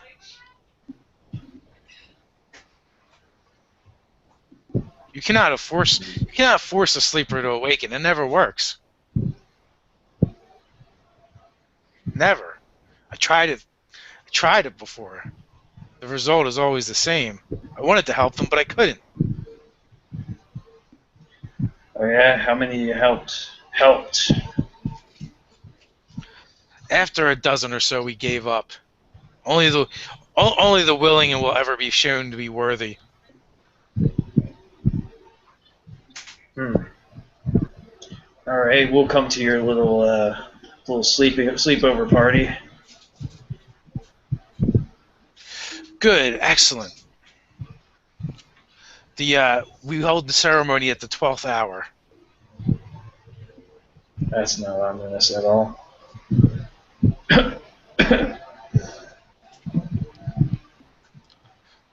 So you guys have a while before that happens, and he takes like 3 steps, looks around, drops his crate back on the ground, and steps on up to it and begins preaching once again. All right. Well, I'm gonna. God. I grab Evelindra off to the side and ask her if there's any way that she could concoct an antidote to lullaby. I could try. There's a pretty good chance if I could figure out how to make it, I can make an antidote to it. Yeah. CSI Dungeons and Dragons. I'll pay attention to Deza for a minute. Is he spouting the same stuff? Pretty much, and like once he starts going into his spiel, the lights are on, but it doesn't really look like anybody's home. Cool. So, Fel, what do we do until the 12th hour? I've got some mail to send. You know, Really? there's a question of some gear to pawn too. Off of those the fish people, the What do surf. we What do we have? Well, there's 5 spears, but I figured on keeping a couple of them. On account of I have nothing to throw at things and require throwing things. There's also the man catcher Stickies. polearm And the sticky shields. and the sticky shields. Can Well, find the right buyer for those. I know I've been looking around to try and get some information amongst the smiths here in OutKast. Are there any Durgar smiths in the area? Are Yeah. there? Yeah, that's not really a hard thing to find in Outcast. All right, well let's make our way to one of those. All right. I don't really need to be in on the pawning of this. I'd rather go and work on that antidote. My original goal was to go and get a library, but if they're going to be poisoning people tonight, I want to go work on an antidote. So, anybody want to go back to the lab with me? I'll run back with you just in case I have to run errands for you. All right. Excellent. Thank you. Don't forget to do your fingernails.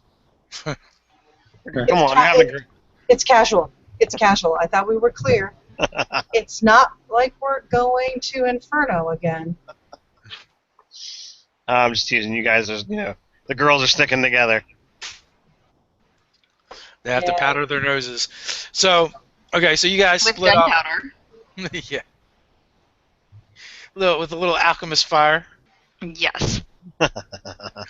So you guys, head back to your shop and begin uh, analyzing the what you do have of the lullaby. It's basically 2 doses.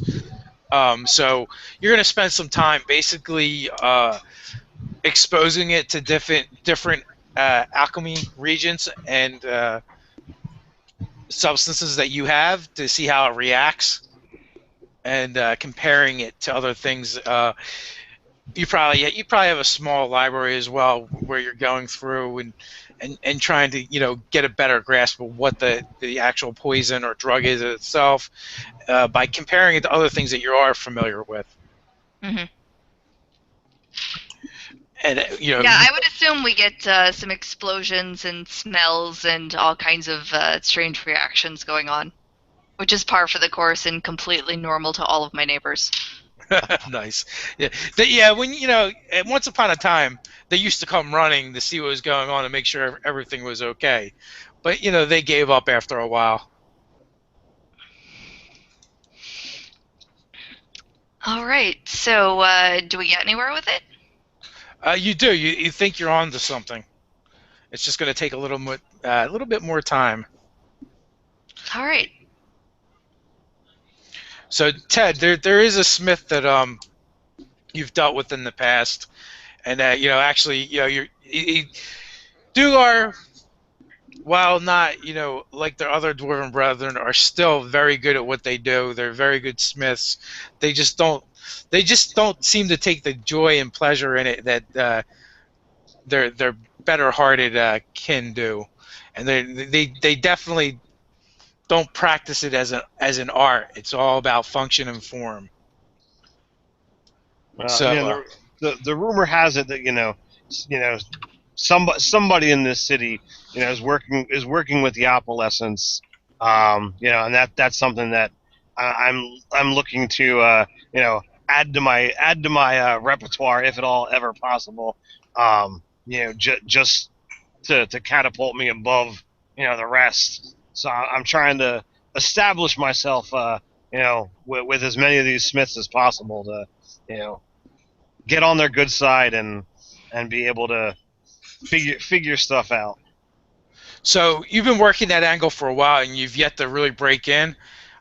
You basically know that they're keeping you out because you're an outsider, and it's a very guarded secret. Oh, I know. But you keep plugging away nonetheless.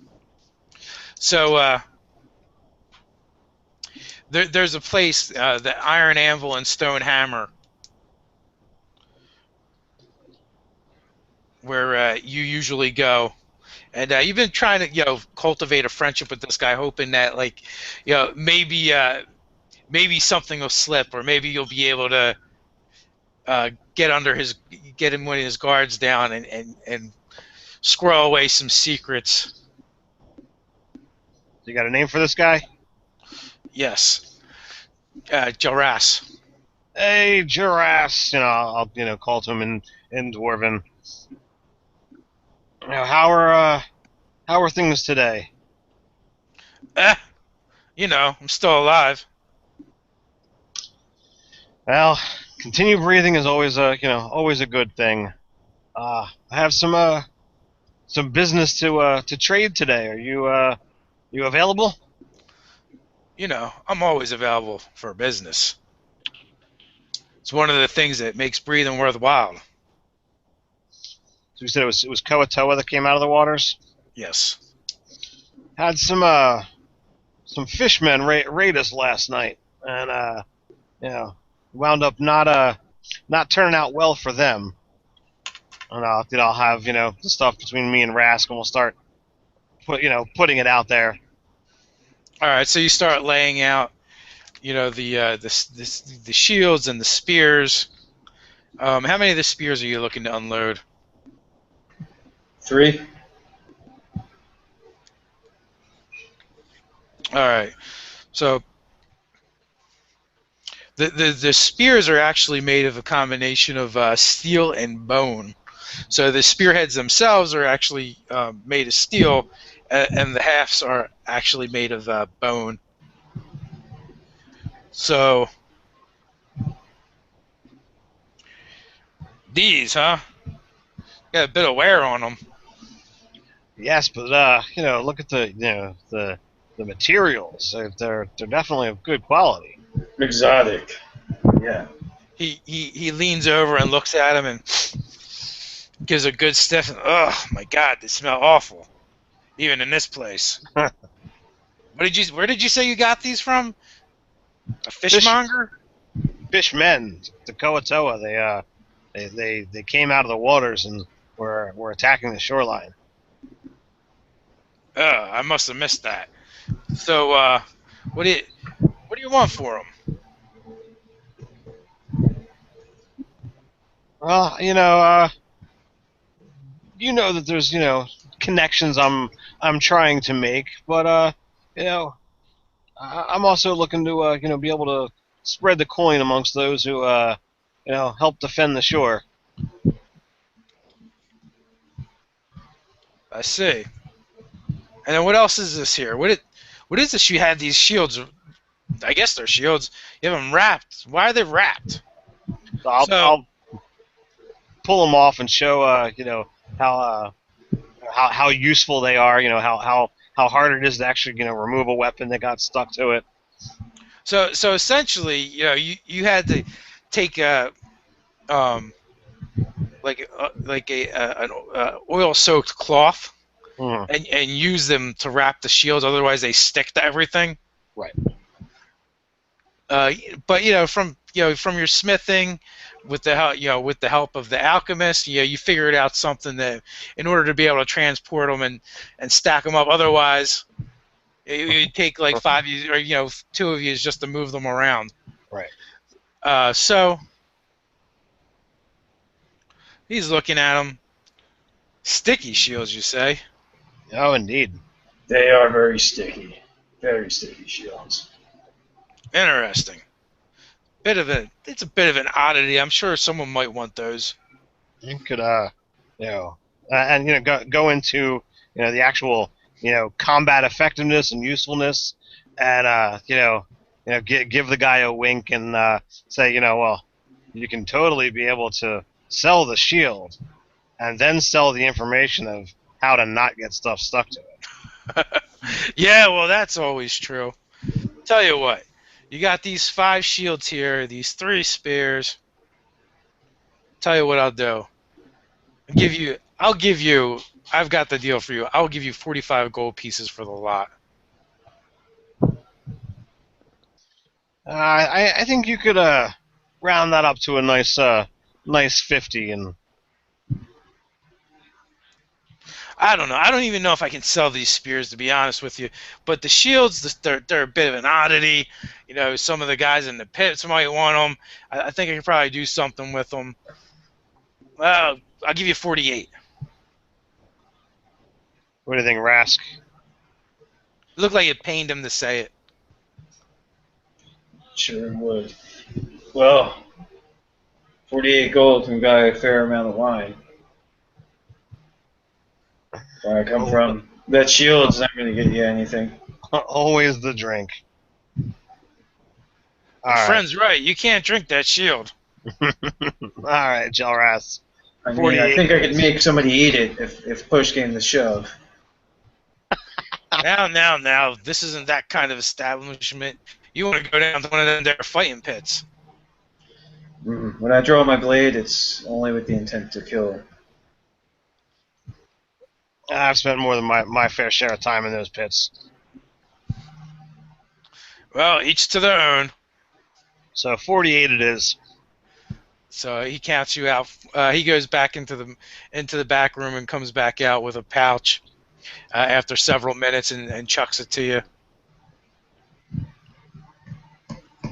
So it's always a pleasure to do business with you, Thol. Indeed.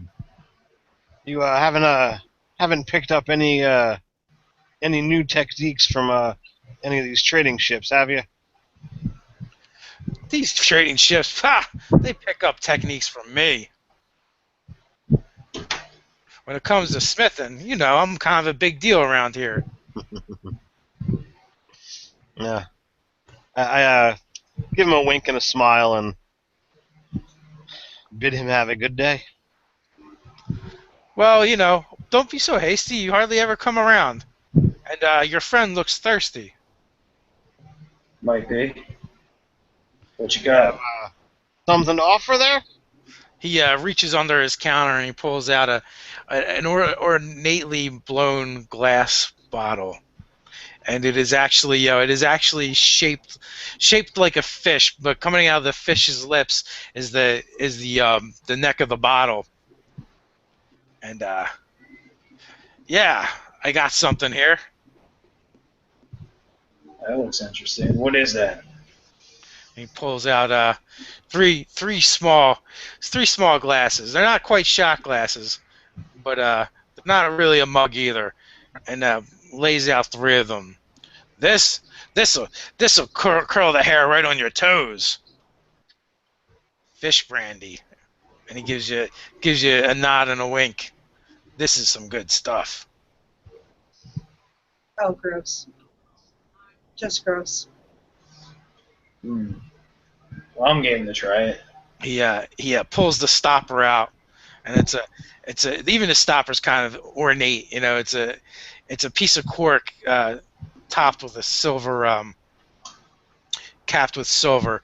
Pulls it out, and right away the smell hits you, and it smells you know, the tang of the ocean coming off of it. A little bit fishy, and then he begins to pour three glasses, one for each of you, approximately 3 fingers. It's a golden liquid with you can see the bubbles floating in it, and it looks slightly oily. He said, "This is the real deal." I'll take a sip for sure. So So It, is he looking to offer or is he looking to sell? he appears to be offering it. Okay. Well, it's already in my hand and to my lips. So, you know, it slides down your throat, and you just feel it coating your insides. And as it does, you slowly feel the heat and the warmth just emanate out from everywhere where the liquid touches. And it's as if you just down your full flask. It goes right to your head. You feel a little wobbly for a second. It is some of the most potent stuff you've ever drank. That was quite the drought. That was. Oh yeah, Beggar King, right? Mm-hmm. Oh yeah, he would approve. Sure he would. So I'll give it a sniff before I drink. Don't want to insult the host here. It smells awful. Does it taste just as awful, or does it actually? No, it actually tastes slightly better than it smells. And yeah, it's definitely strong and some quality stuff. This is for getting the job done. It ain't all pretty like I know some of the other fellas like. And then with that, it brings you back to your thoughts on dwarves. Well, not dwarves, but Dugar in general. Form and function. Yep. Doesn't taste great, but it'll mess you up. But with that, let me get back to work, though. It's been good seeing you. I'll try not to not be as much a stranger. May the beggar be kind upon your business and your endeavors. Thanks for the drink. Aye. And with that, he starts grabbing some tools and heading to go to work. And as you guys are leaving the shop, you hear the clang of a hammer on steel. So does he honestly work with a stone hammer? Actually, he does. You've known him for a while, and it's a family heirloom. Nice. So it appears I'm not the only one that's been having internet issues. You lose Natalie again? Yeah, she's floating in and out. Just dropping like flies. Yeah, lose Natalie. All Well, right. in the meantime, did I figure out my the potion here, this lullaby? You think you did. Okay. You won't know for sure until you try it. Oh dear. Well, not you per I se. will- Someone tries it. I will take a sip. I would be a guinea pig. No, I'm totally taking a sip. You're not there. What? So, what are you taking a sip of the antidote? We haven't made the antidote yet. I'm just trying to recreate the lullaby. Oh, you're trying to. Oh, okay. I thought you were working on the antidote. Well, I thought I had to recreate the lullaby before I could, to know how to make the potion before I could make the antidote to it. All right, so I jumped ahead a little bit. So you actually, All right. yes, you're able to recreate the lullaby. Okay. And the antidote? Did we jump ahead? We did jump ahead, and you think you have the antidote figured out. Excellent. Excellent. I still want to take a sip of the lullaby. Okay, so as soon as it hits your tongue, it's almost instantaneous that you instantly begin to feel drowsy and lightheaded. From a tiny sip? I'm not taking a dose. I'm just taking the tiniest sip. Oh yeah, Okay. and then your head begins to clear. Ride the snake. All right. I go, oh, Tex, try this. So I grab a little bit and I just put a drop on my tongue. The same thing. You instantly start to feel a little woozy and lightheaded, and a bit of a euphoria spreads throughout your body. From the tip of your tongue, to the tip of your toes, and then it's like a wave rolling through you, and then it's gone. Evelindra, we need more of this. We do. Let's get busy. We should have an alchemy montage, the only one ever filmed.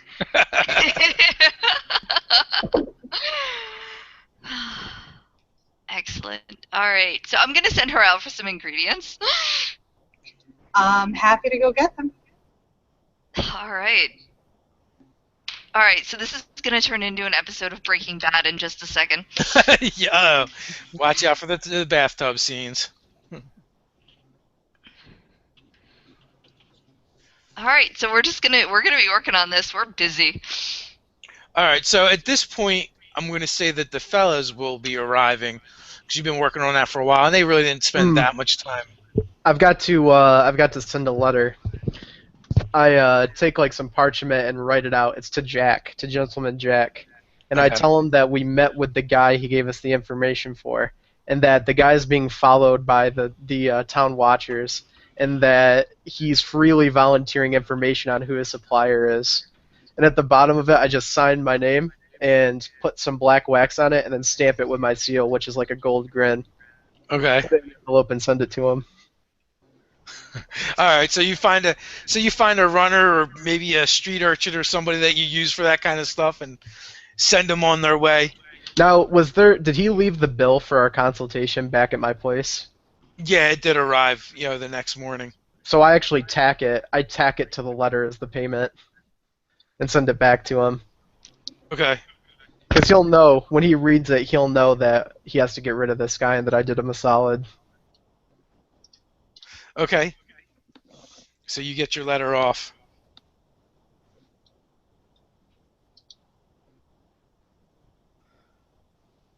And with that, we're back at the alchemy shop. Does your shop have a name, or is it kind of like on the down low? It is mostly on the down low, but it has a little tiny faded sign that's called Potions and Potables. Okay.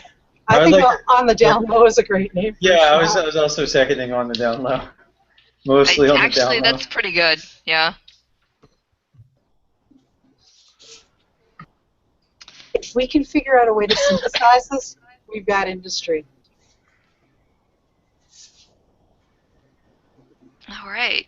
Absolutely. Yeah, I'm gonna be just completely like going nuts with beakers and fires and burning, and it's just everything is all over the place, going crazy with mass producing this as if we can. So, Okay. what is the state of whatever the stuff is called in OutKast? Do you mean Uh, legally? Yes. it's outcast. There isn't really anything that's illegal. Just making sure. Notice we're making the lullaby, not the antidote. Okay. I think if it's our version of Lullaby, we need to trademark it and call it Mr. Sandman or something like that. Oh, you're right. It's a bad idea. We're going to start like a drug war. That's what I was about to say. And I will say, Akira, no, absolutely do not do that. We cannot mass produce this stuff.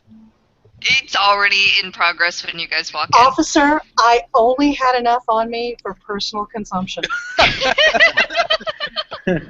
14 liters. 14 liters. It's a year supply. 14 liters individually wrapped. Oh, hey, Jack's going to kill me. He's going to kill me. I'm a dead man. Don't worry, Phil. It's only for our own use. This stuff is medicinal. It's medical lullaby? Is that what you're telling me? It's for your cataracts. It's for your beauty sleep. It It gets rid of the crow's eyes or the crow's feet in your eyes. It has cosmetic applications. It manages your wrinkles. It also de-stresses you, so you're able to, be less angry and more relaxed. This is I fold my And it arms. cures hangovers. I fold my arms and give a lower stern gaze at Dex, which I may have to be looking up actually to do so, even though I'm like over 6 foot tall. You were once a slave. This is not slavery. This is freedom. You're making a substance that makes a slave of people's minds. Would you like to try a little? No. We're not It's going to charge fine. you for it. I'd rather be in control of my own vices. It's Not adding new ones. advice. Well, I can function off of this. I slash her wineskin. You That don't even know this is addictive. looks like it makes idiots of men. Only if they take it in large doses. And apparently they want to take it in large doses often enough. Wouldn't be a business in it. If it wasn't. Why do you smell like fish, Rask? Never mind about that. Speaking of vices. So I will inform everyone to try and get off of this topic for a moment about the dealings with the Smith, and I'll pass everyone their share. Oh, thank you. Well done. I just hold out my chest and I shake it for you to put it in it.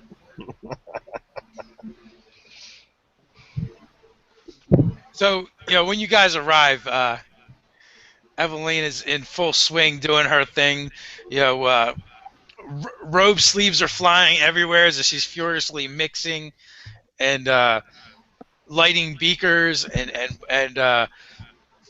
distilling the essence of various herbs and minerals. So was the plan to make a lot of this stuff? Yes, Why?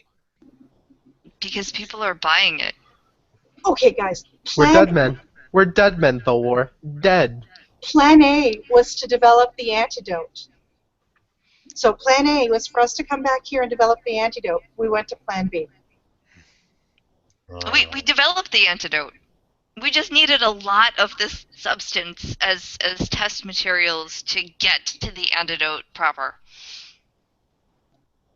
We need to sell this out of town. I'm not opposed to making money, but something tells me with the person you bought this from is not going to be liking you getting in on his territory. He's gonna crucify us. We haven't done anything with it. Here, try it. No, seriously, try We it. didn't do anything. We back-engineered his primary form of profit that he had a monopoly He never on. said that it was Crucify. he never said it was his primary form of profit. It's his primary form of profit. Crucified. They'll never know. Just try it. I thought we had enough problems with some sleeping devils or demons or whatever have you that Dex brought upon us. Now we're adding dealing illicit substances to the mix, rivaling There's nothing the great crime lord. about it. Maybe not necessarily legal. It's all made from illegal. common household chemicals. Totally household chemicals. It's perfectly fine. And I don't even care a rat's ass about the legal part. Moving in on somebody else's territory. I don't want to trade blows with a crime lord. That seems totally against any helpfulness we need to be getting after. I think it's time to go on a long vacation. All right. Gotta start packing go bags. We can also turn this into an antidote. Just saying.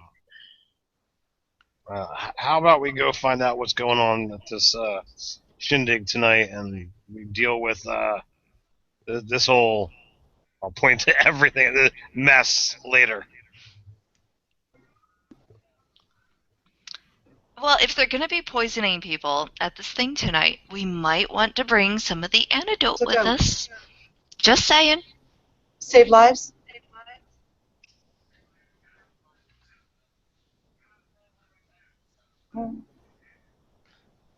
I think I just lagged out. I can't hear anything. You can't hear anything? Oh, I heard that. Okay, I didn't so hear Natalie. maybe she lagged out. I don't know. No, I'm here. I'm here. So we got her. So you're able to actually you have 10 doses of the lullaby, and you can produce 5 doses of the antitoxin. Okay. Now the antidote. Now the super dose that this guy took was 10 doses, right? No, Yes. 5. I thought he said it was 5. It's no, it's 10. Yeah. So is this like an acid trip where you're up for like 4 days straight or something when you do it? No, it's actually the opposite of that. It's definitely more of a tranquilizer or sedative. Yeah. Oh yeah, that's right. He did sleep for 3 days and rose again. Yes. So normally it's the 10 doses is what someone would buy if they were looking to end it. You know what I wonder? I wonder if it came out of the same vial that the 10 dose treatment came from, would they even question if it was really the thing, the lullaby? It could be filled with wine or water, Or water that's been turned into wine. or even that. So I'm saying you could maybe bluff them on the whole thing. So You the mean take some lilac scented liquid and stick it in a vial and tell them it's lullaby? That looks about the right color, whatever. Yeah. That's easy. Well, I mean, we could fake one of our numbers for taking the so-called lullaby. Just a I thought. can mix with that. Yeah, one of your talents should be able to make it easy. And while you're at it, I mean, you have all these beakers and stuff. Why don't you get about brewing some beer or something, fermenting some wine, doing Oh, something useful. that takes time. The wine does, but you could do beer. Well, I don't really know how the beer is made, but it's delicious. It takes some time. Here, I have this. It's a bottle of dark liquid. It smells paint thinnery. It smells what? Paint thinnery. I drink. I throw it back. Okay. I would imagine it's very strong and probably not terrible. It's paint thinner, isn't it? No, it's probably vinegar that's gone bad or something. I shrug and be like, I've had worse.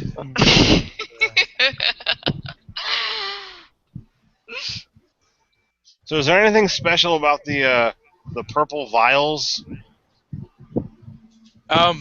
Is there something trademark about it?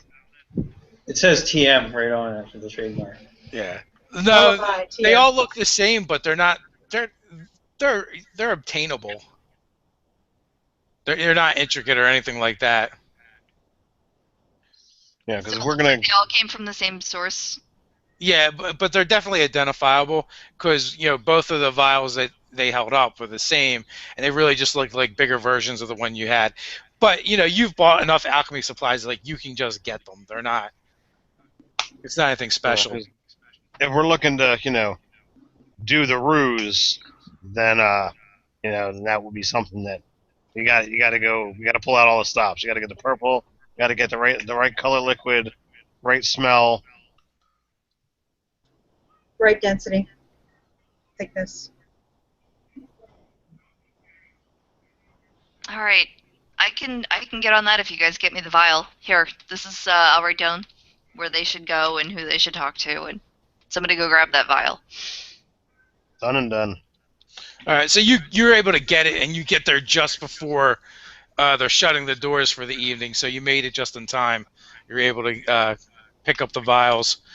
Ryan, jot down inspiration for coming up with the plan. Huzzah. All right. And Thol returns shortly with the vial. Because he's short? Yes, because he's short. It takes them less time. I tower over other gnomes. I'm 3'3". Right. You're a legend in your own mind.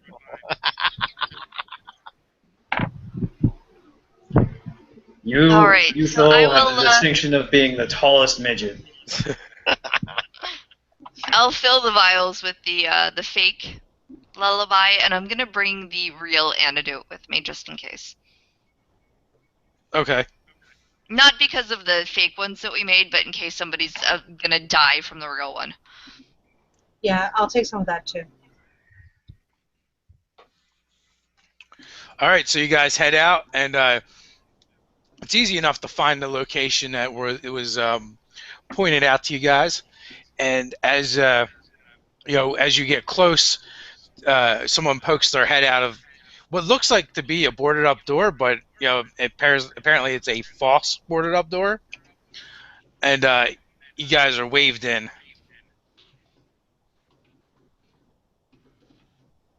All right, so I guess we go in. And Sure. there's about you see about 20 of the street people because all of them look to be impoverished and in a bad way. I just think of how much better the Beggar King could be serving all of them, but they They got do. roped into They this. definitely look like the Beggar King's people, and it's all different races. And on top of like there's a makeshift stage where there's 3 cots, and there's Deza presiding over the whole procedure, and you see an individual sitting in each cot. There's a half orc, a human, and a drow. Which there's not, you don't see very many humans down here, but there are some, and they're each holding one of those purple vials. While Deza is preaching and spouting out the benefits and the joys of serving the sleeper, bidding them all to prepare to awaken.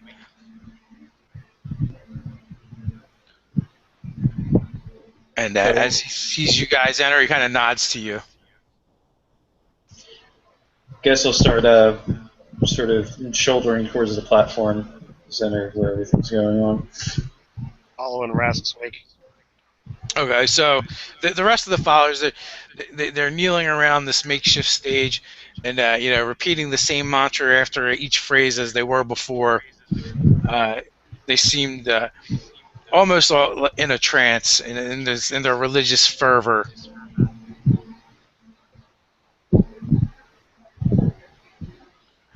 And when his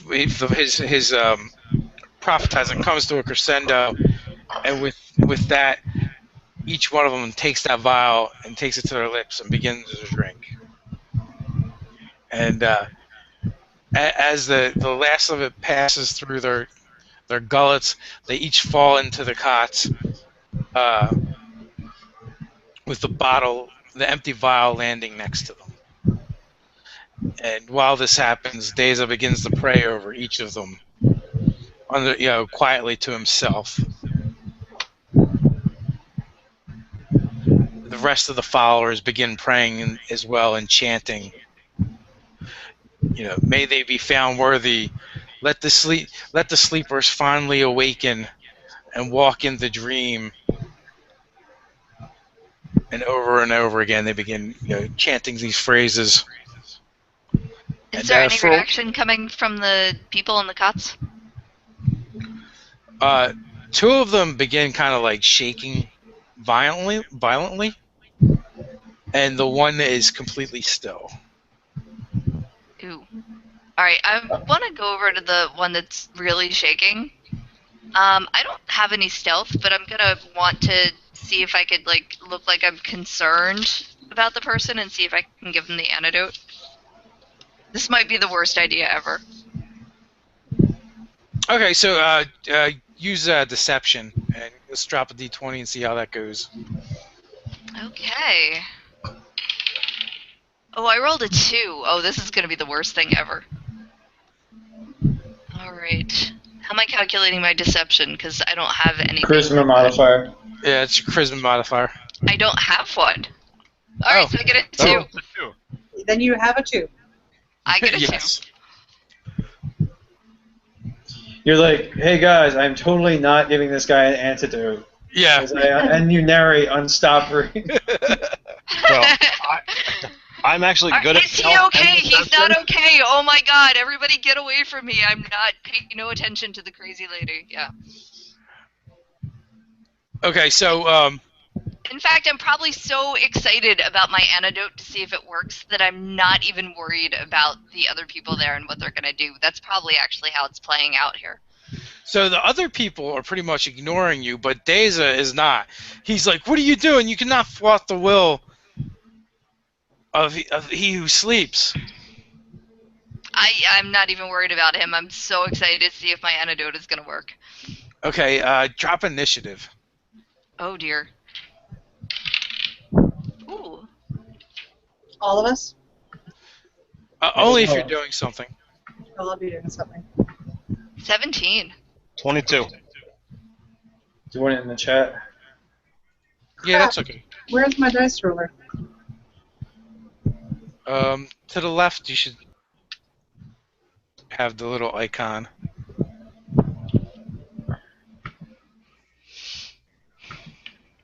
Are you finding it?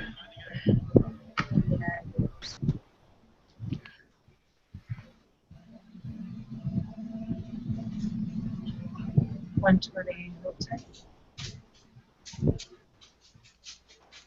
Do you want me to throw down a die for you, a d20? Yeah, it just crashed on me. I rolled you well, a 19. Fantastic. That takes me to 22. All right, so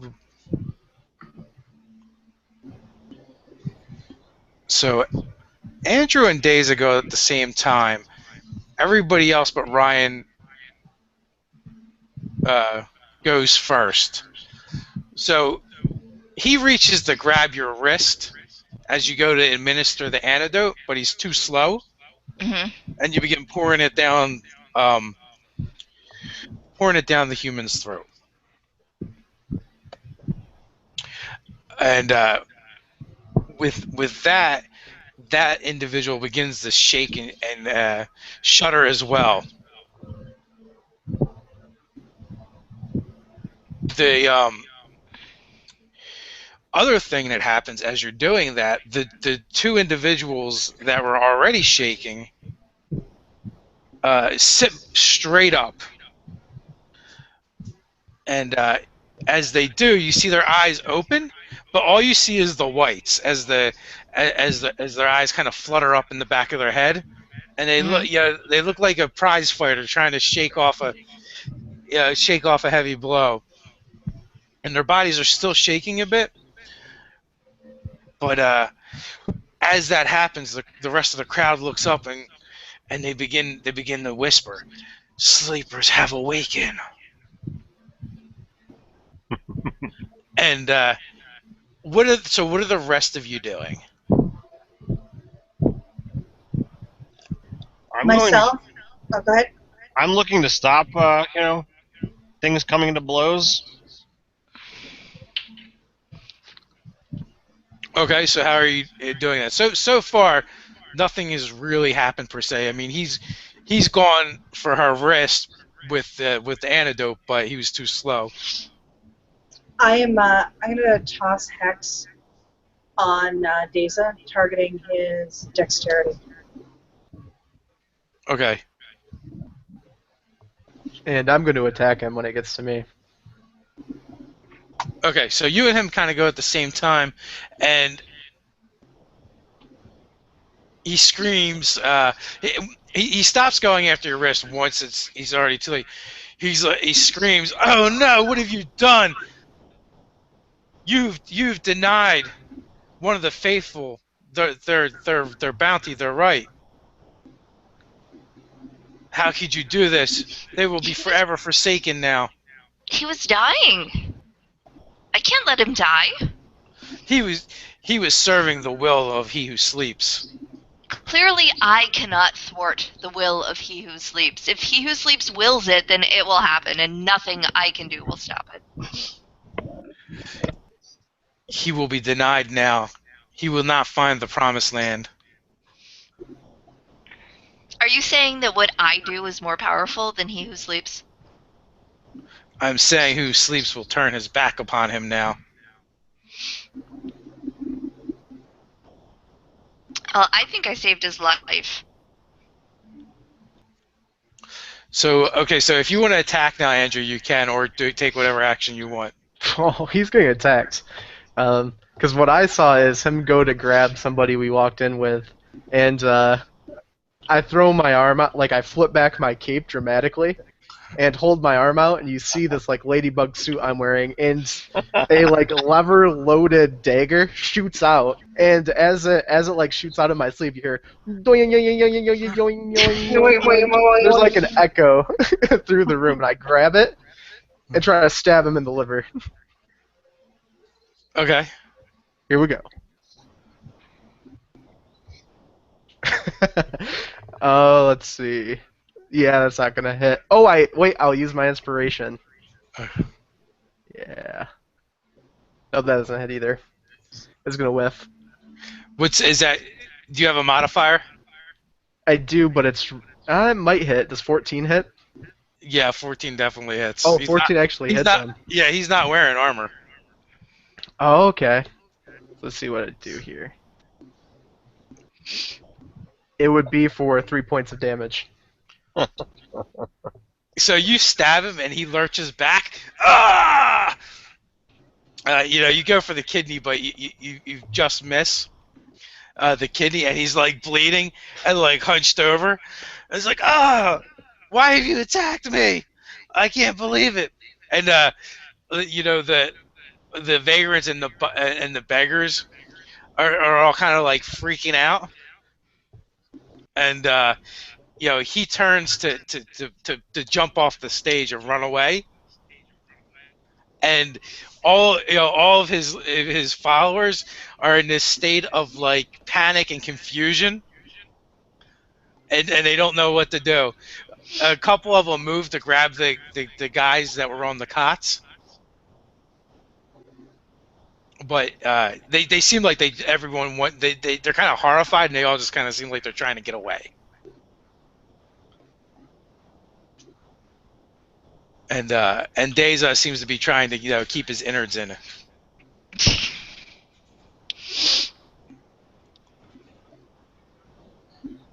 And so Ryan, you're up.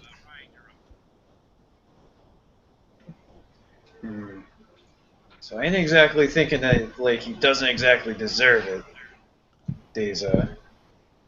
But I feel like this hasn't exactly been provoked either. So I'm kind of just got my fingers like wrapped around the hilt of my sword, like in indecision. I'm kind of holding for things to develop. It may, like this scene before you may even make you flash back to think about your one of you, some of you, your previous life. Um, Dexamina. What does Dexamina do? Oh, you hexed already. You hexed him. Yeah, let me roll for damage on that. No, there's no damage unless you actually attack. Oh yeah, that's right. So basically, unless you guys try and stop them, everyone is just like dispersing and trying to get away. I'm okay with that. I'm not sure. Look at Fel and be like, Fel, you don't kill him. What are you doing? Yeah, I cleared the room. I cleared the room. You just basically rolled a hobo. I'll let him go. Jack will pick him up. Sorry for ruining your sleeper party. So they left the one guy that you gave the antidote to. How's he doing? He's kind of like shaking off the effects of the drug, of the lullaby, and he's like, "What happened? Was I chosen? I just remember everything going dark." Yeah, you were dying. We saved you. What do you mean you saved me? I gave myself to the sleeper. Yeah, you were going to die. No, the promised land. I want to go to the promised land. This place is shit. Well, buddy, have I got a thing for you? Have you heard about the good word about the Beggar King and the splendor of his copper kingdom? Copper? I wish I had some copper. Well, see, the thing is, they say coin spends, but it enslaves. If you don't worry about the coin, just live your life to the fullest. You drink good drink. You game, you gamble, you do the things that you can do to enjoy the life while you have it in the here and now. That is your salvation. Wait, when you say drink, he starts going. Like, see, that's what I'm talking about. You can tell he's got like the worst cotton mouth, and Evelina, you probably know that he's probably dehydrated from the drug and the antidote coursing through his veins. He's like, oh, I'm so thirsty. Well, while all of this is going on, I went into my pouch, and the leftover silver, from my share of the loot, I just hand to him. Thank you. Does anyone have something to drink? Some water? Whoa, Thorwald, what are you doing, buddy? I give him some water for my skin. He doesn't have anything. He just nearly died. How much you give him? 6 silver. Well, okay then, and I shake my chest and hold it out to him. Hey, we saved your life, buddy. Pay up. Oh, so he's looking at you, and he's looking at the blood stain on your hand, and he takes the silver in his hand, and he looks at you and drops one in. I turn my head and contort my face a little bit. So he takes another one and drops it in and looks at you skeptically. I rattle it. Oh my god. He drops a third in. Dare, was that so hard? That was my just pay. You keep the rest, you slime ball. And with that, he begins to back off the stage.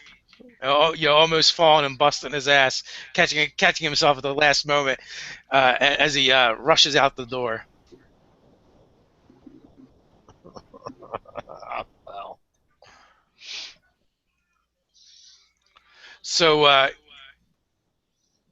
while that's all going on, which one of you guys has the highest perception? Pass How him perceptive 12. is this party? 11.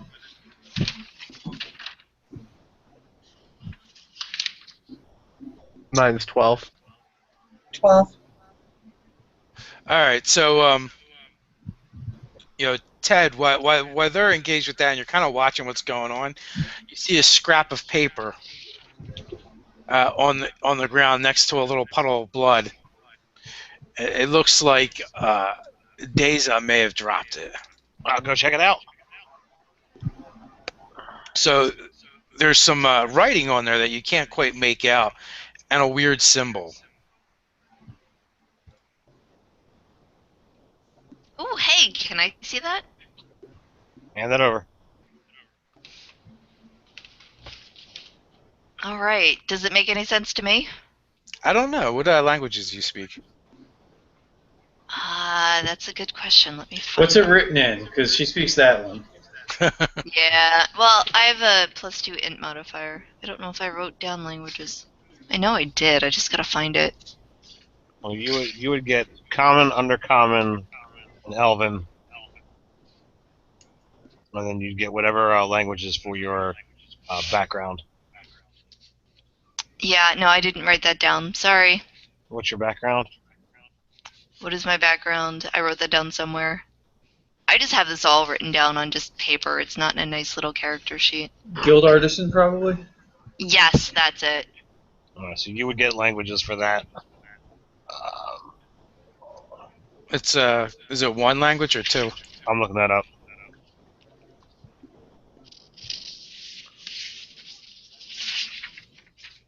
One of choice. Okay.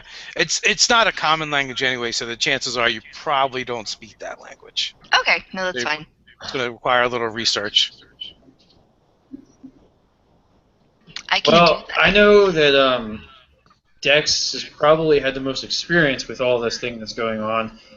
Hey, Dex, why don't you take a look at that? Maybe it'll make sense to you.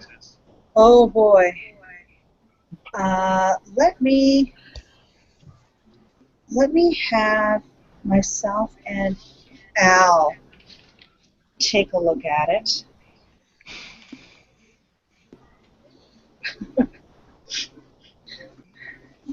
The So zero R kind of. So Al looks at it and goes, "Hey, what do you want from me? I'm just the help." But you look at it.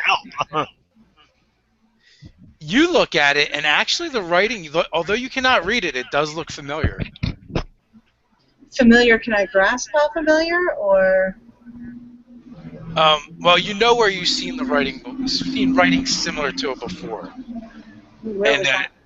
This is when you signed your contract in your head. Oh. Oh. Yeah. I've seen this before. I don't know what it is, but it's familiar. Hmm. So what are you guys doing? Well, this would seem to be our only thing of fruition other than attacking 4-week beggar folk here and extorting them for money. I look at Phil. Yeah, but most DMs have to deal with murder hobos. I have to deal with hobo murder. Yeah. So where are you guys going from here? We're gonna need to, get someone to, look into whatever this note is. That's our only clue. And find somebody who can read it. I know it's arcane.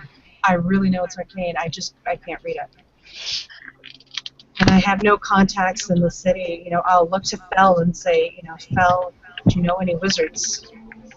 Good wizards. Or good translators, Good translators. linguists. I know a guy who might know a guy. That's our best bet. And I don't know what you want to name the contact, Dave, but I want it to be the Warforged contact. Okay. You can actually name him if you want, or I'll name him, whichever you want. 10 Man. Okay. It's a great name. Yeah, Does so he have I'm a like, heart? no, guy doesn't have a heart. He deals with the likes of me. So you guys, go to leave this place, and as you do, you almost come nose to nose with someone the two of you are pretty familiar with. You see Scorm from the Fighting Pits. And he's got a small posse with him of another 3 Dugar. He's like, I've been looking for you, Thol. We're going to settle this once and for all. And that's where we're going to end it for the night. Bum, bum, bum. On a cliffhanger.